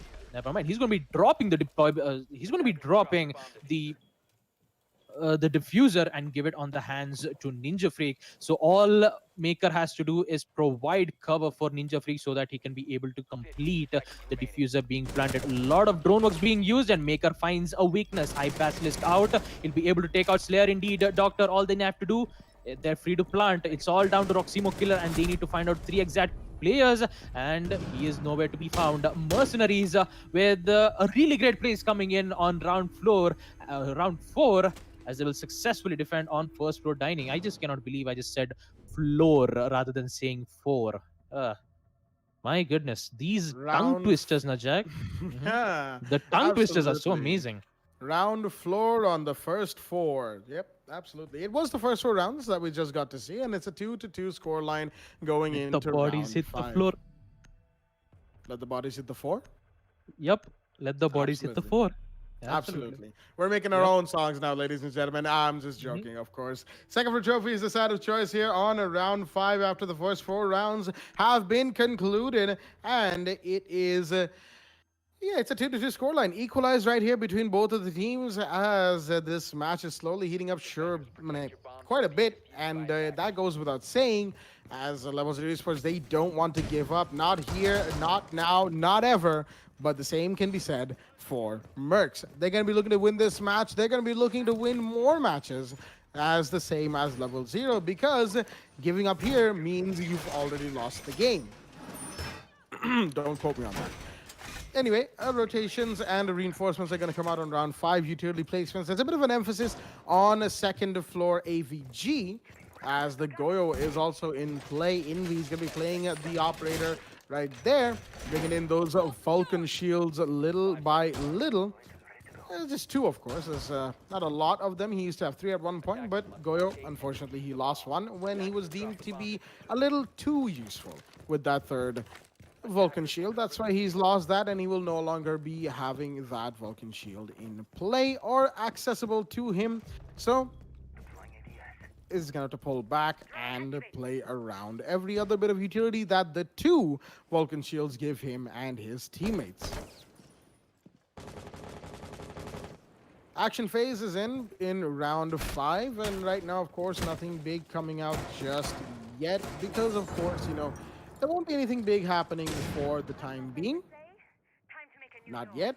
Again, they're just going to hold out, drone it out, get those utility clearances in, as Doctor's going to rotate back to his teammates with the diffuser here on AVG. They need to make a roam clear happen. And, of course, a Vulcan shield, or I think that maybe the regular shield has been taken off the board. Mighty's going to be dropped in. Meanwhile, Maker is off the board.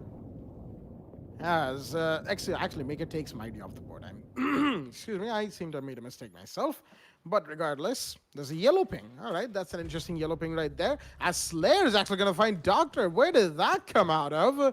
That's a new one, but looks like she was inside of offices the whole time. At least AVG. That is the Ella Slayer playing in this general direction. Wallbangs attempted, but not going to connect. He's going to be able to pull back onto second floor trophy entrance on on this particular situation. Minute 30 remaining for Mercenaries to make this push happen. The drones are spotted with the Ash. Oh, the reactions are here from Maker to shut down Slayer, who saw the drone come and he knew that the Ash was playing close, but Maker's gonna find one more. Triple kill for him. Will he find the Jaeger though? Roximo killer's flash. The Ash is coming close, but shots are fired, and that is Ninja Freak who took that kill. No quad kill today for a Maker. That is Ninja Freak who takes that and puts the side of Mercenaries back on the lead. We're here on round five that just went to the side of the attack. They are now 3-2 up going into round 6, the last round before roll swap, and they'll like to go for 2 and into roll swap. But then again, we know for a fact that level 0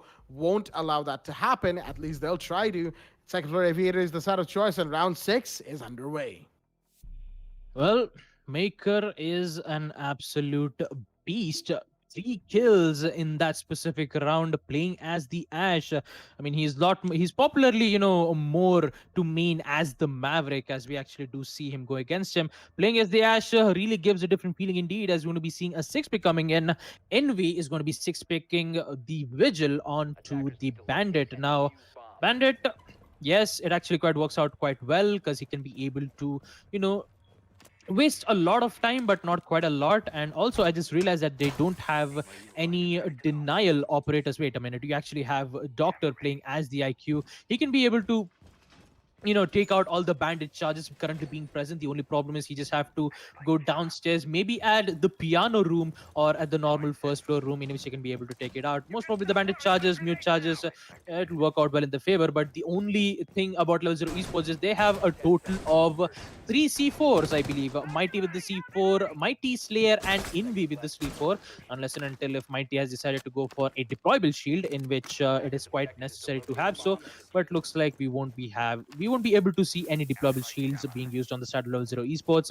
It's just normal anti-denial utilities like the barbed wires. I mean, it's okay, all right. The ADS is what I was talking about, not the barbed wires. The barbed wires is basically used to slow the enemies, not deny the utilities instead. But anyways, action phase will be in play as Hasib and Ninja Freak will be rappelling in on the bedroom roof. The only problem is they are a little bit worried because they don't have the exact intel on where the operators are. They were just kind of worried that on the side of level 0 esports they might go for a run out because the window was opened. But since it's cleared, they shouldn't have any problems at all. The closet is free for them to get in. The only problem is the wall bangs, which might arrive on the astronomy room, which they need to be careful on. DroneWorks coming in, knowing that the site is in the AVG room, I mean the aviator and games room. The only problem is, I believe they just have control. Yep, there you go. They already have the control of the bedroom. And I believe IQ will be joining with her real soon. MI7 is playing quite far away from their teammates, who maybe they just might trying to gain the upper hand on the side of level 0 esports, as we're going to be seeing a Maker tag quite a lot of HP, but he won't be able to deal a lot of damage to the opponents just yet. Maker still has those flashbangs, I believe. He can be able to, use it to deny anything, but MI7, just like I was talking about it, he's going to use the nade to immediately disorient the mute, the operator with the C4. That is, he is all basically gone indeed. And I believe that nade arrived right from below itself, which was quite an interesting kill indeed. And that is a kill coming in from Mercenaries, with L0 Esports already at a man disadvantage here. iBasilisk playing on the side of games room. They have great amount of coverage being present here, especially Roximo Killer playing on the red stairs, holding just to make sure that the push on the side of reading room doesn't happen. Now, the only problem that they have to care about is Maker. Now, if Maker gets to know that Jaeger is playing on the red stairs and take him out, that would give a lot of opportunities for Team Mercenaries to get in on the side without being able to deal with a lot of defenders currently holding on the specific site here. DroneWorks immediately push in, gives the proper call out from Ninja Freak, saying that there is 2 players currently being present on the red stairs. As I would like to talk about it, Maker is on the prowl. He is actually pushing in on the red stairs. He's waiting for the opportunity, and look at that, Roximo Killer is gone. Just like that, but iBasilisk, he'll be there for the kill yet again. Hasib is down for the count, and that is only 1 player down on the side of Team Mercenaries. And I believe Doctor is ready to go for the plant indeed. C4 comes in. Will it be able to connect? Yes, it is. The bandit himself denying the plant coming in from Doctor. As the push comes in, iBasilisk looks out at the right moment, whips up the shotgun. Was a bad idea, but look at that. Ninja Freak failing to plant the diffuser due to the C4 coming in from Envy will be able to halt their progression, giving level 0 esports the win on round 6, second floor aviators room, as we're going to be seeing a role swap on round 7. A really great plays coming in from Mercenaries on attack. Let's see how well that they're going to do on defense on map Villa. Second floor AVG is the side of choice on the other side of roll swap, ladies and gentlemen. And it is around 7 that's going to be in play. Mercenaries, they were close, this close to greatness. Unfortunately, they couldn't quite reach it. The plant was denied by the C4. There wasn't enough cover for that. And then once the defuse was dropped, there was no plant attempted because there wasn't enough time. They needed to get the kills to make sure that they would not need to have a scramble post plant, or at the very least they wouldn't even have to go for the plant. Unfortunately, that little moment of decision, that little decision that was made to go for the kill ended up costing Mercenaries the round. Round 7 is in. 3-3 is the scoreline on round 7 as well. As we are going to be seeing Mercs on the defense, their second for AVG preparing it up nice and quickly. They've got the Wamai in play. MISM bringing in that operator, as there is a Doctor who is playing Kaid. The Moroccan commander is in play as well. And of course, to round things up, we've got the Jaeger, we've got the Smoke, and the Echo. A fairly good defensive team coming out from the side of Mercenaries, and nothing too special, but nothing bad. Of course, they wouldn't want to bring anything bad. Why would you want to bring anything bad out in a competitive game? That's just not how that works. Ninja Freak is going to be making a little bit of a hole here in the wall, just to be able to peek out, excuse me, of that into the hallway.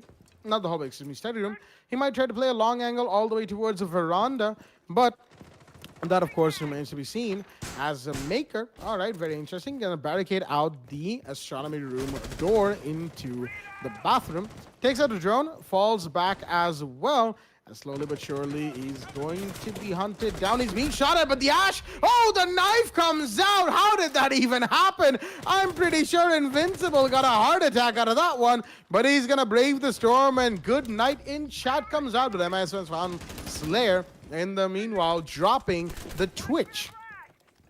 Couple of pretty big kills right there, as I'm still not sure what quite happened there between a Maker and Invincible, the Jaeger and the Ash. I'm not quite sure how Ash didn't get taken out, and how did the knife even manage to come out that close range. I mean, it is supposed to come out close range, but in that situation, I don't expect it to come out like that. But anyway, we're going to move on nice and quickly. We'll have more about that later, as Roximo Killer is on the prowl on 90 hallway, as Invincible, that is coming in on a second floor main. This is Zofia directly above him. They're trying to go up the red carpet stairs. Not quite. Invincible is going to be doing something else for his team. Maybe playing vertical, maybe try to dislodge some of the anchors inside a sight, or try to push up main stairs. He could. Theoretically, he should be able to get up there and get a kill, but that's just in theory, because there's barbed wires here that will give away sound cues to MI7. It's already done that, and the Wamai is holding down on these main stairs. He knows for a fact that there's a push coming in. He sees the Ash and gets the kill. Unfortunately, the Harry Potter spot would not work out for Envy. He's going to go down. It's a 3 versus 4 now. Mercenaries are in the lead, and the time is working in their favor. iBasilisk, will he find the Kite? No, he won't. The commander takes the kill, and Kite's going to pull up on 90 hallway. This could be big right now. He's got a couple of attackers to go through. He's going to peek slowly but surely. Just going to make sure they be cautious. There's a Zofia pulling in close. Will she find him? No, she doesn't know. And Doctor's going to take one. Will he be able to take another? Is the real question. Roximo Killer is by the side door. No, the G8 will not win against the AUG. MII7 takes that kill. And Mercenaries are going to be the ones to win round 7, ladies and gentlemen, on second floor Aviator Games Room. And round 8 is in play. Well, round 7, and looks like Mercenaries have won their first defense against level 0 esports on map Villa. Really quite unfortunate to see Maker accidentally, I believe he didn't wanted to go for a run out vault and then immediately gets slapped from Ash himself. It was basically like, what? I mean, seriously, a knife?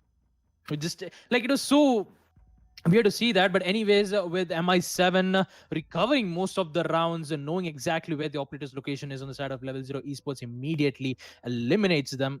And with that, we're going to be proceeding to round 8, as where they're going to be defending on the second floor trophy room. Now, since the way how Mercenaries have been performing is absolutely extraordinary. They've been performing really quite great on defense, and since this map is Villa and it is very heavily defender sided, it is going to be really difficult for level 0 esports to actually make use of it. We're going to be seeing Vamai. He'll be using his proximity mines. That's really quite interesting to see a proximity mine being placed on the astronomy room, as we're going to be seeing the scoreboards. Maker with a total of 8 kills, including Doctor, indeed. Doctor and Maker, both of them having a total of 8 kills, as Invincible will be the one who's going to be on the top of the top with teams 5 kills. And Maker, he is ready for a spawn peek here. Looks like he might be able to get 1 or 2 players off by surprise, but unfortunately they won't be able to. Actually, they will. He will get a warning shot indeed from the attacker, so he'll definitely have to fall back, and so he will eventually do it, as he's going to be reinforcing one on the side of games room. That is, I mean, it was he was about to do it anyways, but since it's on the action phase, they haven't entered into the site yet, so it shouldn't be a lot of problems indeed while he tries to reinforce on the site.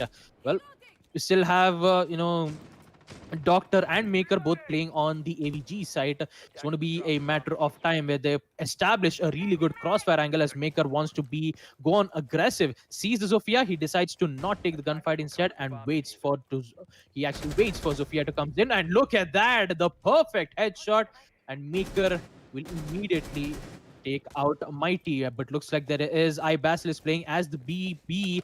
That is a very difficult operator indeed. It actually kind of denies the one-shot headshot potentiality, as Hasib, on the other hand, takes out Invincible. 2 players gone, and that player is Invincible. The hard breacher is out, and also the Nomad. Doctor finding out the weakness indeed, taking out Slayer, as Roximo Killer will be able to take out Maker. That is only 1 player down on the side of Mercenaries. Make that 2, as Roximo gets the kill onto MI7. Those 2 important players on the side of Team Mercenaries might give Level 0 Esports a chance to win against them, as we still have a Doctor playing on the side of games room. It's going to be a matter of time to know that there is the IQ playing on the side of the games room.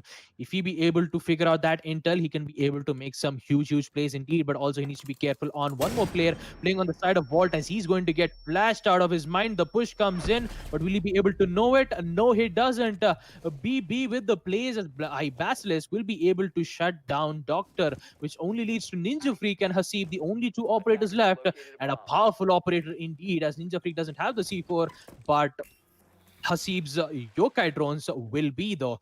They have quite a lot of great cover right behind them. They have the castle armor panels. All they need to do is get that perfect intel, wait for them to arrive, and get that perfect kill. Intel comes in from the attackers, detecting any nearby players currently being situated on both the sides, and I believe they haven't found where Ninja Freak's location is. They still have a lot of drone work. They still have a lot of pings coming in on the side of Team Mercenaries, as they are going to go for the plant. And for Level 0 Esports, they have to do it fast. They only have 15 seconds left. They have Roximo playing as the IQ, but here comes the Ninja Freak with the kill on the shotgun, as it's all down to Roximo. 20 HP remaining, and he needs to make this shots count, but he won't be able to do it. Ninja Freak with the final shotgun kill, eliminating Roximo, winning round 8 on second floor trophy room, as we are going to progress on round 9. And looks like Mercenaries is on a roll here. Round 9 is in play. 5-3 is the scoreline, ladies and gentlemen. And Mercenaries are looking good right now. First floor dining room and kitchen is the site of choice from them. They've won 2 back-to-back defenses. They're going to be looking to make that 3, get the match point, and then make it 4. But will they be able to? Because that, I believe, would be a repeat performance of the previous game that we had of Monkas versus V5. Because Virtual 5 Esports, they won round 6, going into roll swap round 7. They were on defense. They won round 7, 8, 9, and 10. And that was a huge play right there from the side of Virtual 5 Esports. But of course, that game is done and dusted. We'll talk about that in the overview before we end the stream today. But right now, it is round 9. Mercenaries are 1 round away from the match point. Level 0 Esports are 2 rounds away from equalizing and pushing for their own match point. But will they be able to? Mercs on first floor kitchen. This is actually the first time tonight that we're going to be seeing them here on this site. There. And they're going to be reinforcing off on a first floor memorial inside a site. And of course, a little bit on the second floor. There's going to be a little bit of emphasis. There's got to be, in fact, a little bit of emphasis on 2F. Because you want to make sure that the vertical lines of sight that the attackers get on you is denied as best as possible. MI7 with the castle, making sure those castle barricades go off without an issue. He's still got 2 of them, mind you, and a couple of proximity alarms to boot. He's going to make sure, I think that's all 3 castle barricades are actually going to go above to channel the attackers into important and vital choke points. At the very least, make them waste the utility. But Doctor's going to find one early, and that is by Basilisk. The buck goes down. We just heard the skeleton key go off for a second, but looks like the pantry window hold for the buck just wasn't quite what he needed to do. At the very least, it didn't quite work out for him. That's one big operator down, mind you. That's a lot of soft breach that the side of Level 0 Esports would have otherwise had that has been taken off the board for them. Invincible does have a secondary shotgun playing the Jackal, but it would have been better to have 2 rather than 1. Invincible's actually going to find Doctor, speak of him, and the man is going to get a kill. And that's Doctor on the pantry stairs window, taken off the board.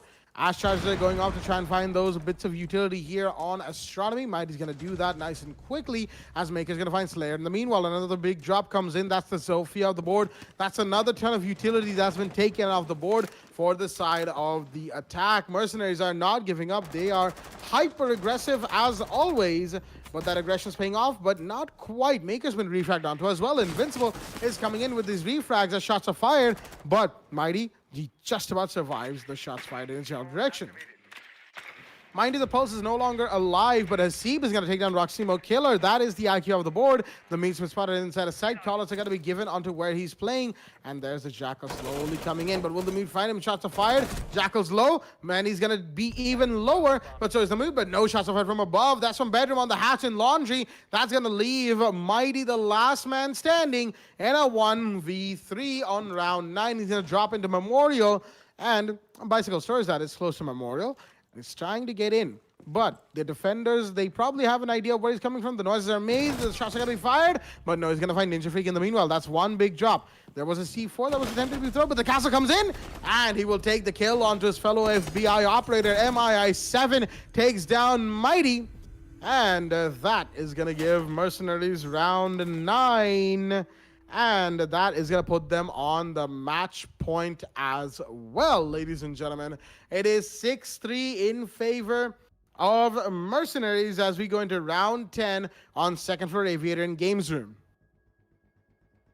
Well, it is a match point on the side of Team Mercenaries, and looks like they will be defending on second floor AVG. Now, AVG has been favoring quite a lot, and surprisingly, they haven't lost a single defense just yet. Level 0 Esports have absolutely zero idea to counter what kind of plays that Team Mercenaries is doing, especially they couldn't handle the heavy aggressiveness that is coming in from MI7. But I have to give a lot of appreciation to Envy, while he was trying quite a lot of time getting those important frags, indeed playing as the Jackal, finding those intel thanks to his Equinox, the eye scanner, to get all those intel. But unfortunately, they couldn't get to the site and hopefully get that win indeed.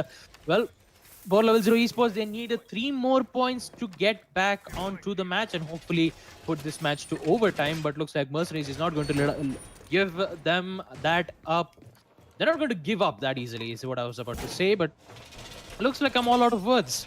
Mercenaries have been performing really quite well, and I do have to, quite to quote how well even Level 0 Esports have been playing. But the way how Mercenaries have been playing on the side of defense, they couldn't even literally touch Level 0 Esports indeed. Look at that, Maker and Doctor, both of them still having the same kills indeed, 10 to 10, as Invincible has slowly gained quite a lot of kills indeed. 7 kills in his name, but will it change? We'll get to see that in this action phase indeed. Looks like MS7 will be playing all by himself. No, not all by himself. He still have a lot of utilities being placed here, from the Jaeger's ADSs to Wamai's Magnet Nades, as we're going to be seeing the teams on the side of Level 0 Esports spawning on the side of Fountain, and hopefully they're just going to get in on the side of the Astronomy Room or the Statuary Room, hopefully to make a crossfire angle, and the execution will be on the same. But the only thing that they have to worry about is Maker playing on the side. Look at that black cam as he throws it.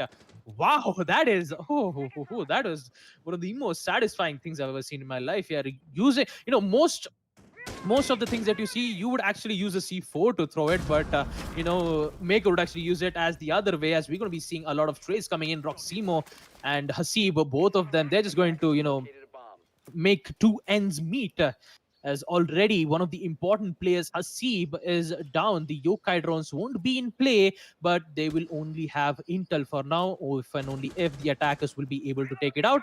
In which Roximo is not the case. The IQ not being available will cause a lot of intel presence being detected on wherever the Yokai drones is being present, which should give Team Mercenaries quite a lot of defensive positions to go through. Now, MI7 is going to be a lot of danger to go through, because on the rest, it's a lot of problems to deal with. As Slayer is going to be taking out Maker. The Valkyrie is down. No more roamers. And looks like MI7 will be there to take out Mighty, who's currently being playing on the red stairs.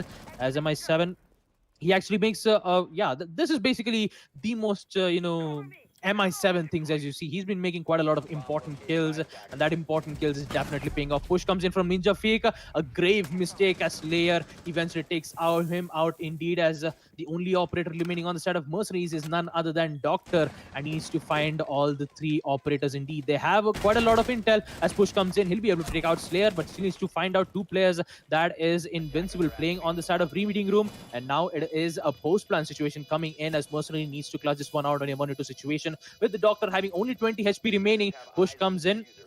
Doctor needs to be careful that there is one on Reading Room, as the push comes in immediately, and Twitch immediately destroys him. Invincible giving some hopes for the team, eliminating Maker and giving the win that they require. A round of 10, second floor AVG goes in the favor of Level 0 Esports.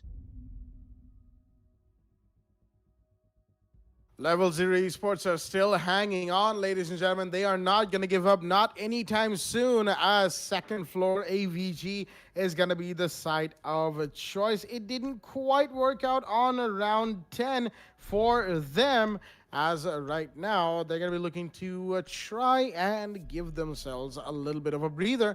But Mercenaries, they're still on the match point. That's still applying the huge amount of pressure that we know it is going into the rest of this match, however long it's going to stay on for. We've got the 6th pick. I believe that was a Doc being 6th picked in by Doctor. So, it's just going to be a simple call out on that. And it's just Doc all over the place. Well, my shield's going to go out on the main stairs area in the meanwhile. Excuse me right there. And that's the standard setup right there. There's going to be an ADS from Maker. Barbed wires on the main stairs to make sure that the Wamai doesn't get pushed in an unfortunate way. There's the Echo in play this time around from Hasib, as that's going to be a bit of denial. There's going to be Ninja Freak the Smoke to do a bit of denial as well. As right now, Mercenaries, they would like to amend for the mistakes that they did in the last round. Now, why I say that is because there were a few issues here and there in the way they made their peaks and the way they take their gunfights. Especially one that comes to mind just right now is the way the smoke pushed up out of Aviator Games Room door into the red carpet hallway, trying to find where the Buck was playing. Unfortunately, Slayer was on the red carpet stairs and not on the 90 hallway. So what happened there was Ninja Freak was taken out the board, and that was a huge bit of denial that could have otherwise stopped the plant. That was gone. right? And that was unfortunate for the side of Mercenaries, so they'll be looking to avoid mistakes like that, as bullet hole peaks are going to be made by Maker on towards the bedroom door. That's a pretty sizable bullet hole right there that he's looking through, but there are drones coming in. The IQ is actually on astronomy room right now, and if the caller comes in the Jaeger's position, they could come in and find this. Excuse me, they're find where this Jaeger's playing. Shots are being fired in the meanwhile, but no attacker has collected on a defender body just yet. More shots being fired to open out those barricades here and there as MI7 is holding down on the main stairs, and drones are spotting where these defenders are playing. Any second now, a gunfight is going to break out, and that's going to lead to kills. Oh, nearly catching the head of the ash. That was Maker, the man on behind the shield. He's still safe, mind you. There's another flashbang, and the shield is being taken, but Ninja Freak, he's been flashed as well. The flash effect should wear off in just a second, and there we go. Shots being fired. That's the G8A1 of the IQ, trying to find where these defenders are sitting, but still nothing coming off it just yet. As the Buck is going to open up some windows here and there to try and find where these defenders are sitting.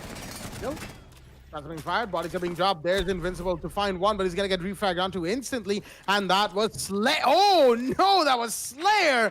Oh, that's unfortunate. The Buck took that kill onto the Twitch after getting a kill onto Ninja Freak. That was a huge drop for both the attackers and the defenders, because that was a bit of denial that's been taken off the board. But unfortunately for the side of level 0, their Twitch is gone. That's the F2 of the board. Meanwhile, 90 Hallway was pushed by the Hibana. Unfortunately for the side of Mercenaries, no one has managed to capitalize on that just yet. The push is coming in slowly but surely. Level 3 Esports are looking pretty strong. Deployable cam will not be taken out. That's giving Basilisk a little bit of a hard time. He's over that vault, but they know his exact position, especially with the calls coming in. Nobody's inside the vault. Mighty's taking a bit of damage, and the Ibanas come in, trying to make a flank happen. Shots are being fired. Plants are being denied as he finds Vaughn, and MI7 gets taken down by Sly in the meanwhile. As shots are going to be fired. The Echo, oh, there's enough cover by the Jaeger just in time. It's now 3v2, and the diffuser has been dropped right in the clutches of the defenders. There's somebody on 90 Hallway. No, not quite. Roxy McKiller takes a bit of damage from the dock inside the site. Slayer takes a bit as well. They're trying to fight these attackers. The Jaeger's gonna go down. Yes, it is. And it's now a 2v2, but Roxima Killer is heavily disoriented, trying to find where these defenders are sitting. Won't be able to. There's one, and then there's time to deal with, and that is gonna deal Mercenaries the victory hand right here on round 11, second floor AVG, ladies and gentlemen.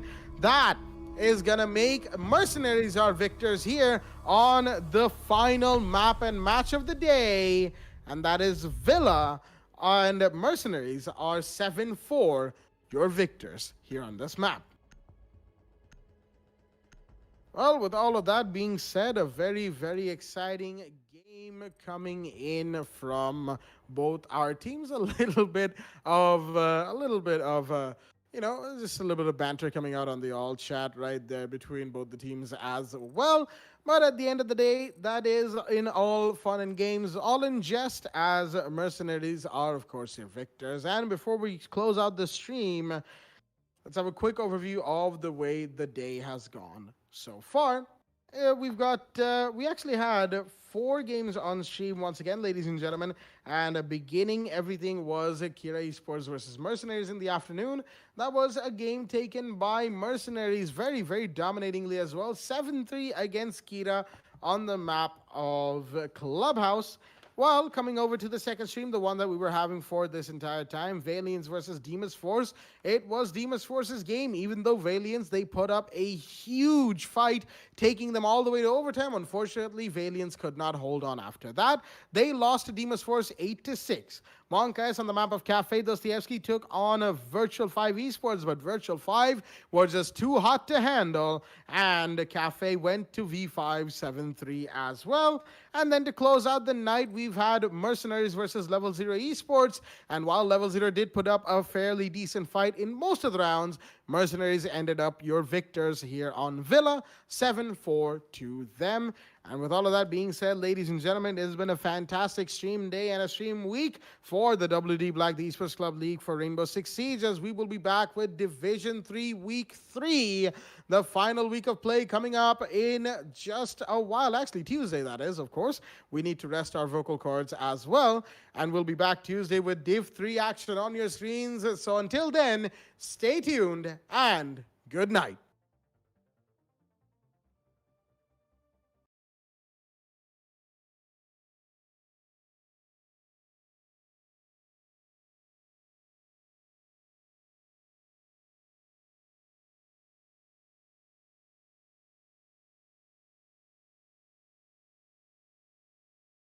Captain Arya from the Esports Club here with some pretty awesome news. Now, as you probably know, we've been running the WD Black TEC League for Rainbow Six Siege powered by LG Ultragear for the past few months. As we come into August with our final season of the league, we wanted to celebrate with you guys who have made this an amazing experience and an extremely successful esports event. We've teamed up with some of our favorite partners to give away an entire esports PC for one lucky viewer. Yes, one of you is going to take home a complete PC featuring some of these awesome parts.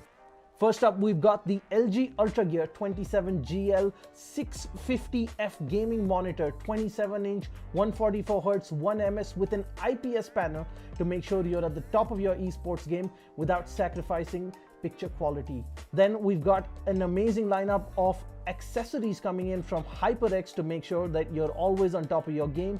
Cloud Stinger Core gaming headset. For the keyboard, you've got the awesome HyperX Alloy FPS RGB mechanical keyboard. Then your mouse is the HyperX Pulsefire Surge. It's got a brilliant RGB all around the mouse. For the mousepad, you've got the HyperX Fury S. That is the speed edition of the extended mousepad. And then of course for your memory, you've got the HyperX Fury RGB RAM. You've got 16 gigs at 3400 megahertz. Next up, we've got the WD Blue SN550 NVMe SSD to make sure you're spending as little time loading and booting up and spend more time gaming. And then of course, at the heart of this PC is the Ryzen 5 3600X CPU. Now, as you know it, at the heart of every gaming PC is a great GPU. So we've teamed up with Zotac Gaming to give you a brand new RTX 2060 because frames win games and there should be nothing between you and top of the line performance. Next up, we've teamed up with NZXT, who make some of the best and most premium PC components on the market. Powering your PC is going to be the C850 fully modular power supply, and your cooling solutions are going to be taken care of the Kraken X63 all-in-one liquid cooler. Now, we wanted to make this PC something truly special, and while the NZXT H510 Elite is a great cabinet for anyone, it wasn't enough. We teamed up with NZXT to give the winner of this giveaway a brand new NZXT H510 Siege Edition cabinet. This is a limited edition licensed Rainbow Six Siege themed cabinet from NZXT. There are only 500 of these in the world and just a handful coming to India.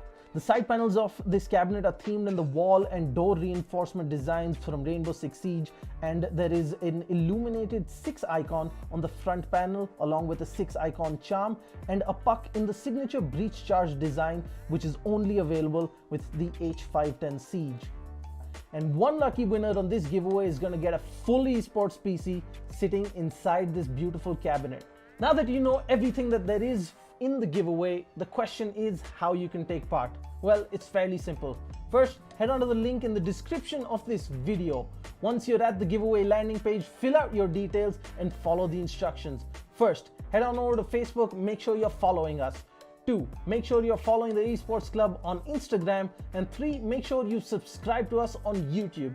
Simple so far. Now the interesting part. In a 1-minute video on Instagram, tell us why you deserve this epic new PC from the Esports Club and all our partners. Make sure you follow the instructions carefully, use the right hashtags, tag the right accounts, and you can be one step closer to winning this epic setup. Now that's it guys, just a little bit of work and you can be one step closer to getting yourself your dream PC. I'm Captain Arya and this is the Esports Club, and we hope to see you in our next tournament.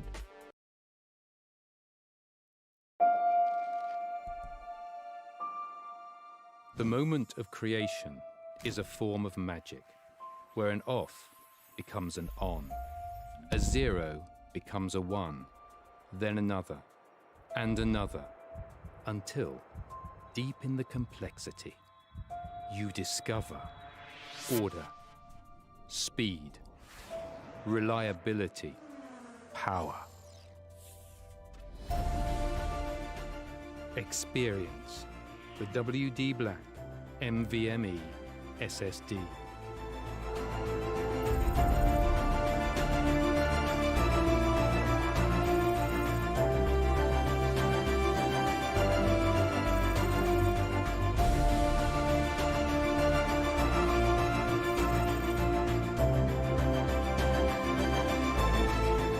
Fueled by darkness. Level up to NVMe SSD performance.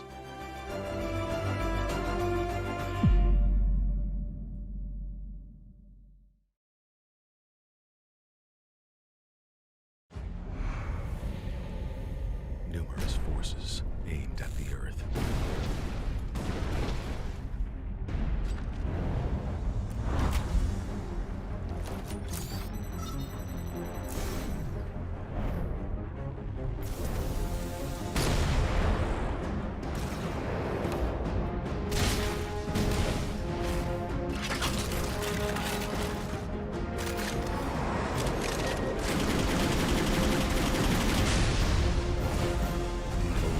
And injustice.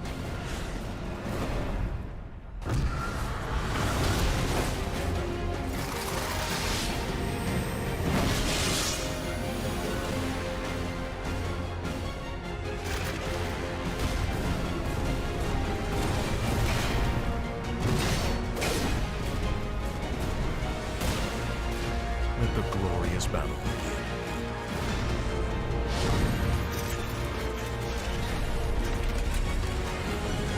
Geared up for victory. LG Ultragear Gaming Monitor.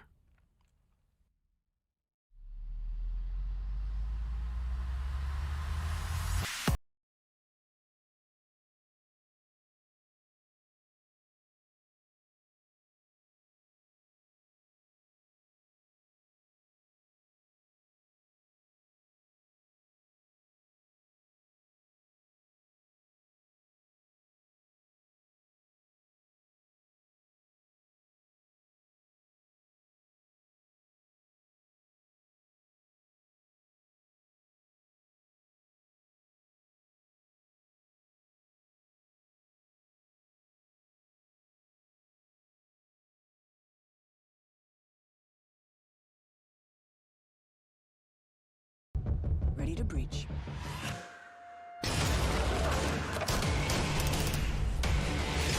Go, go, go!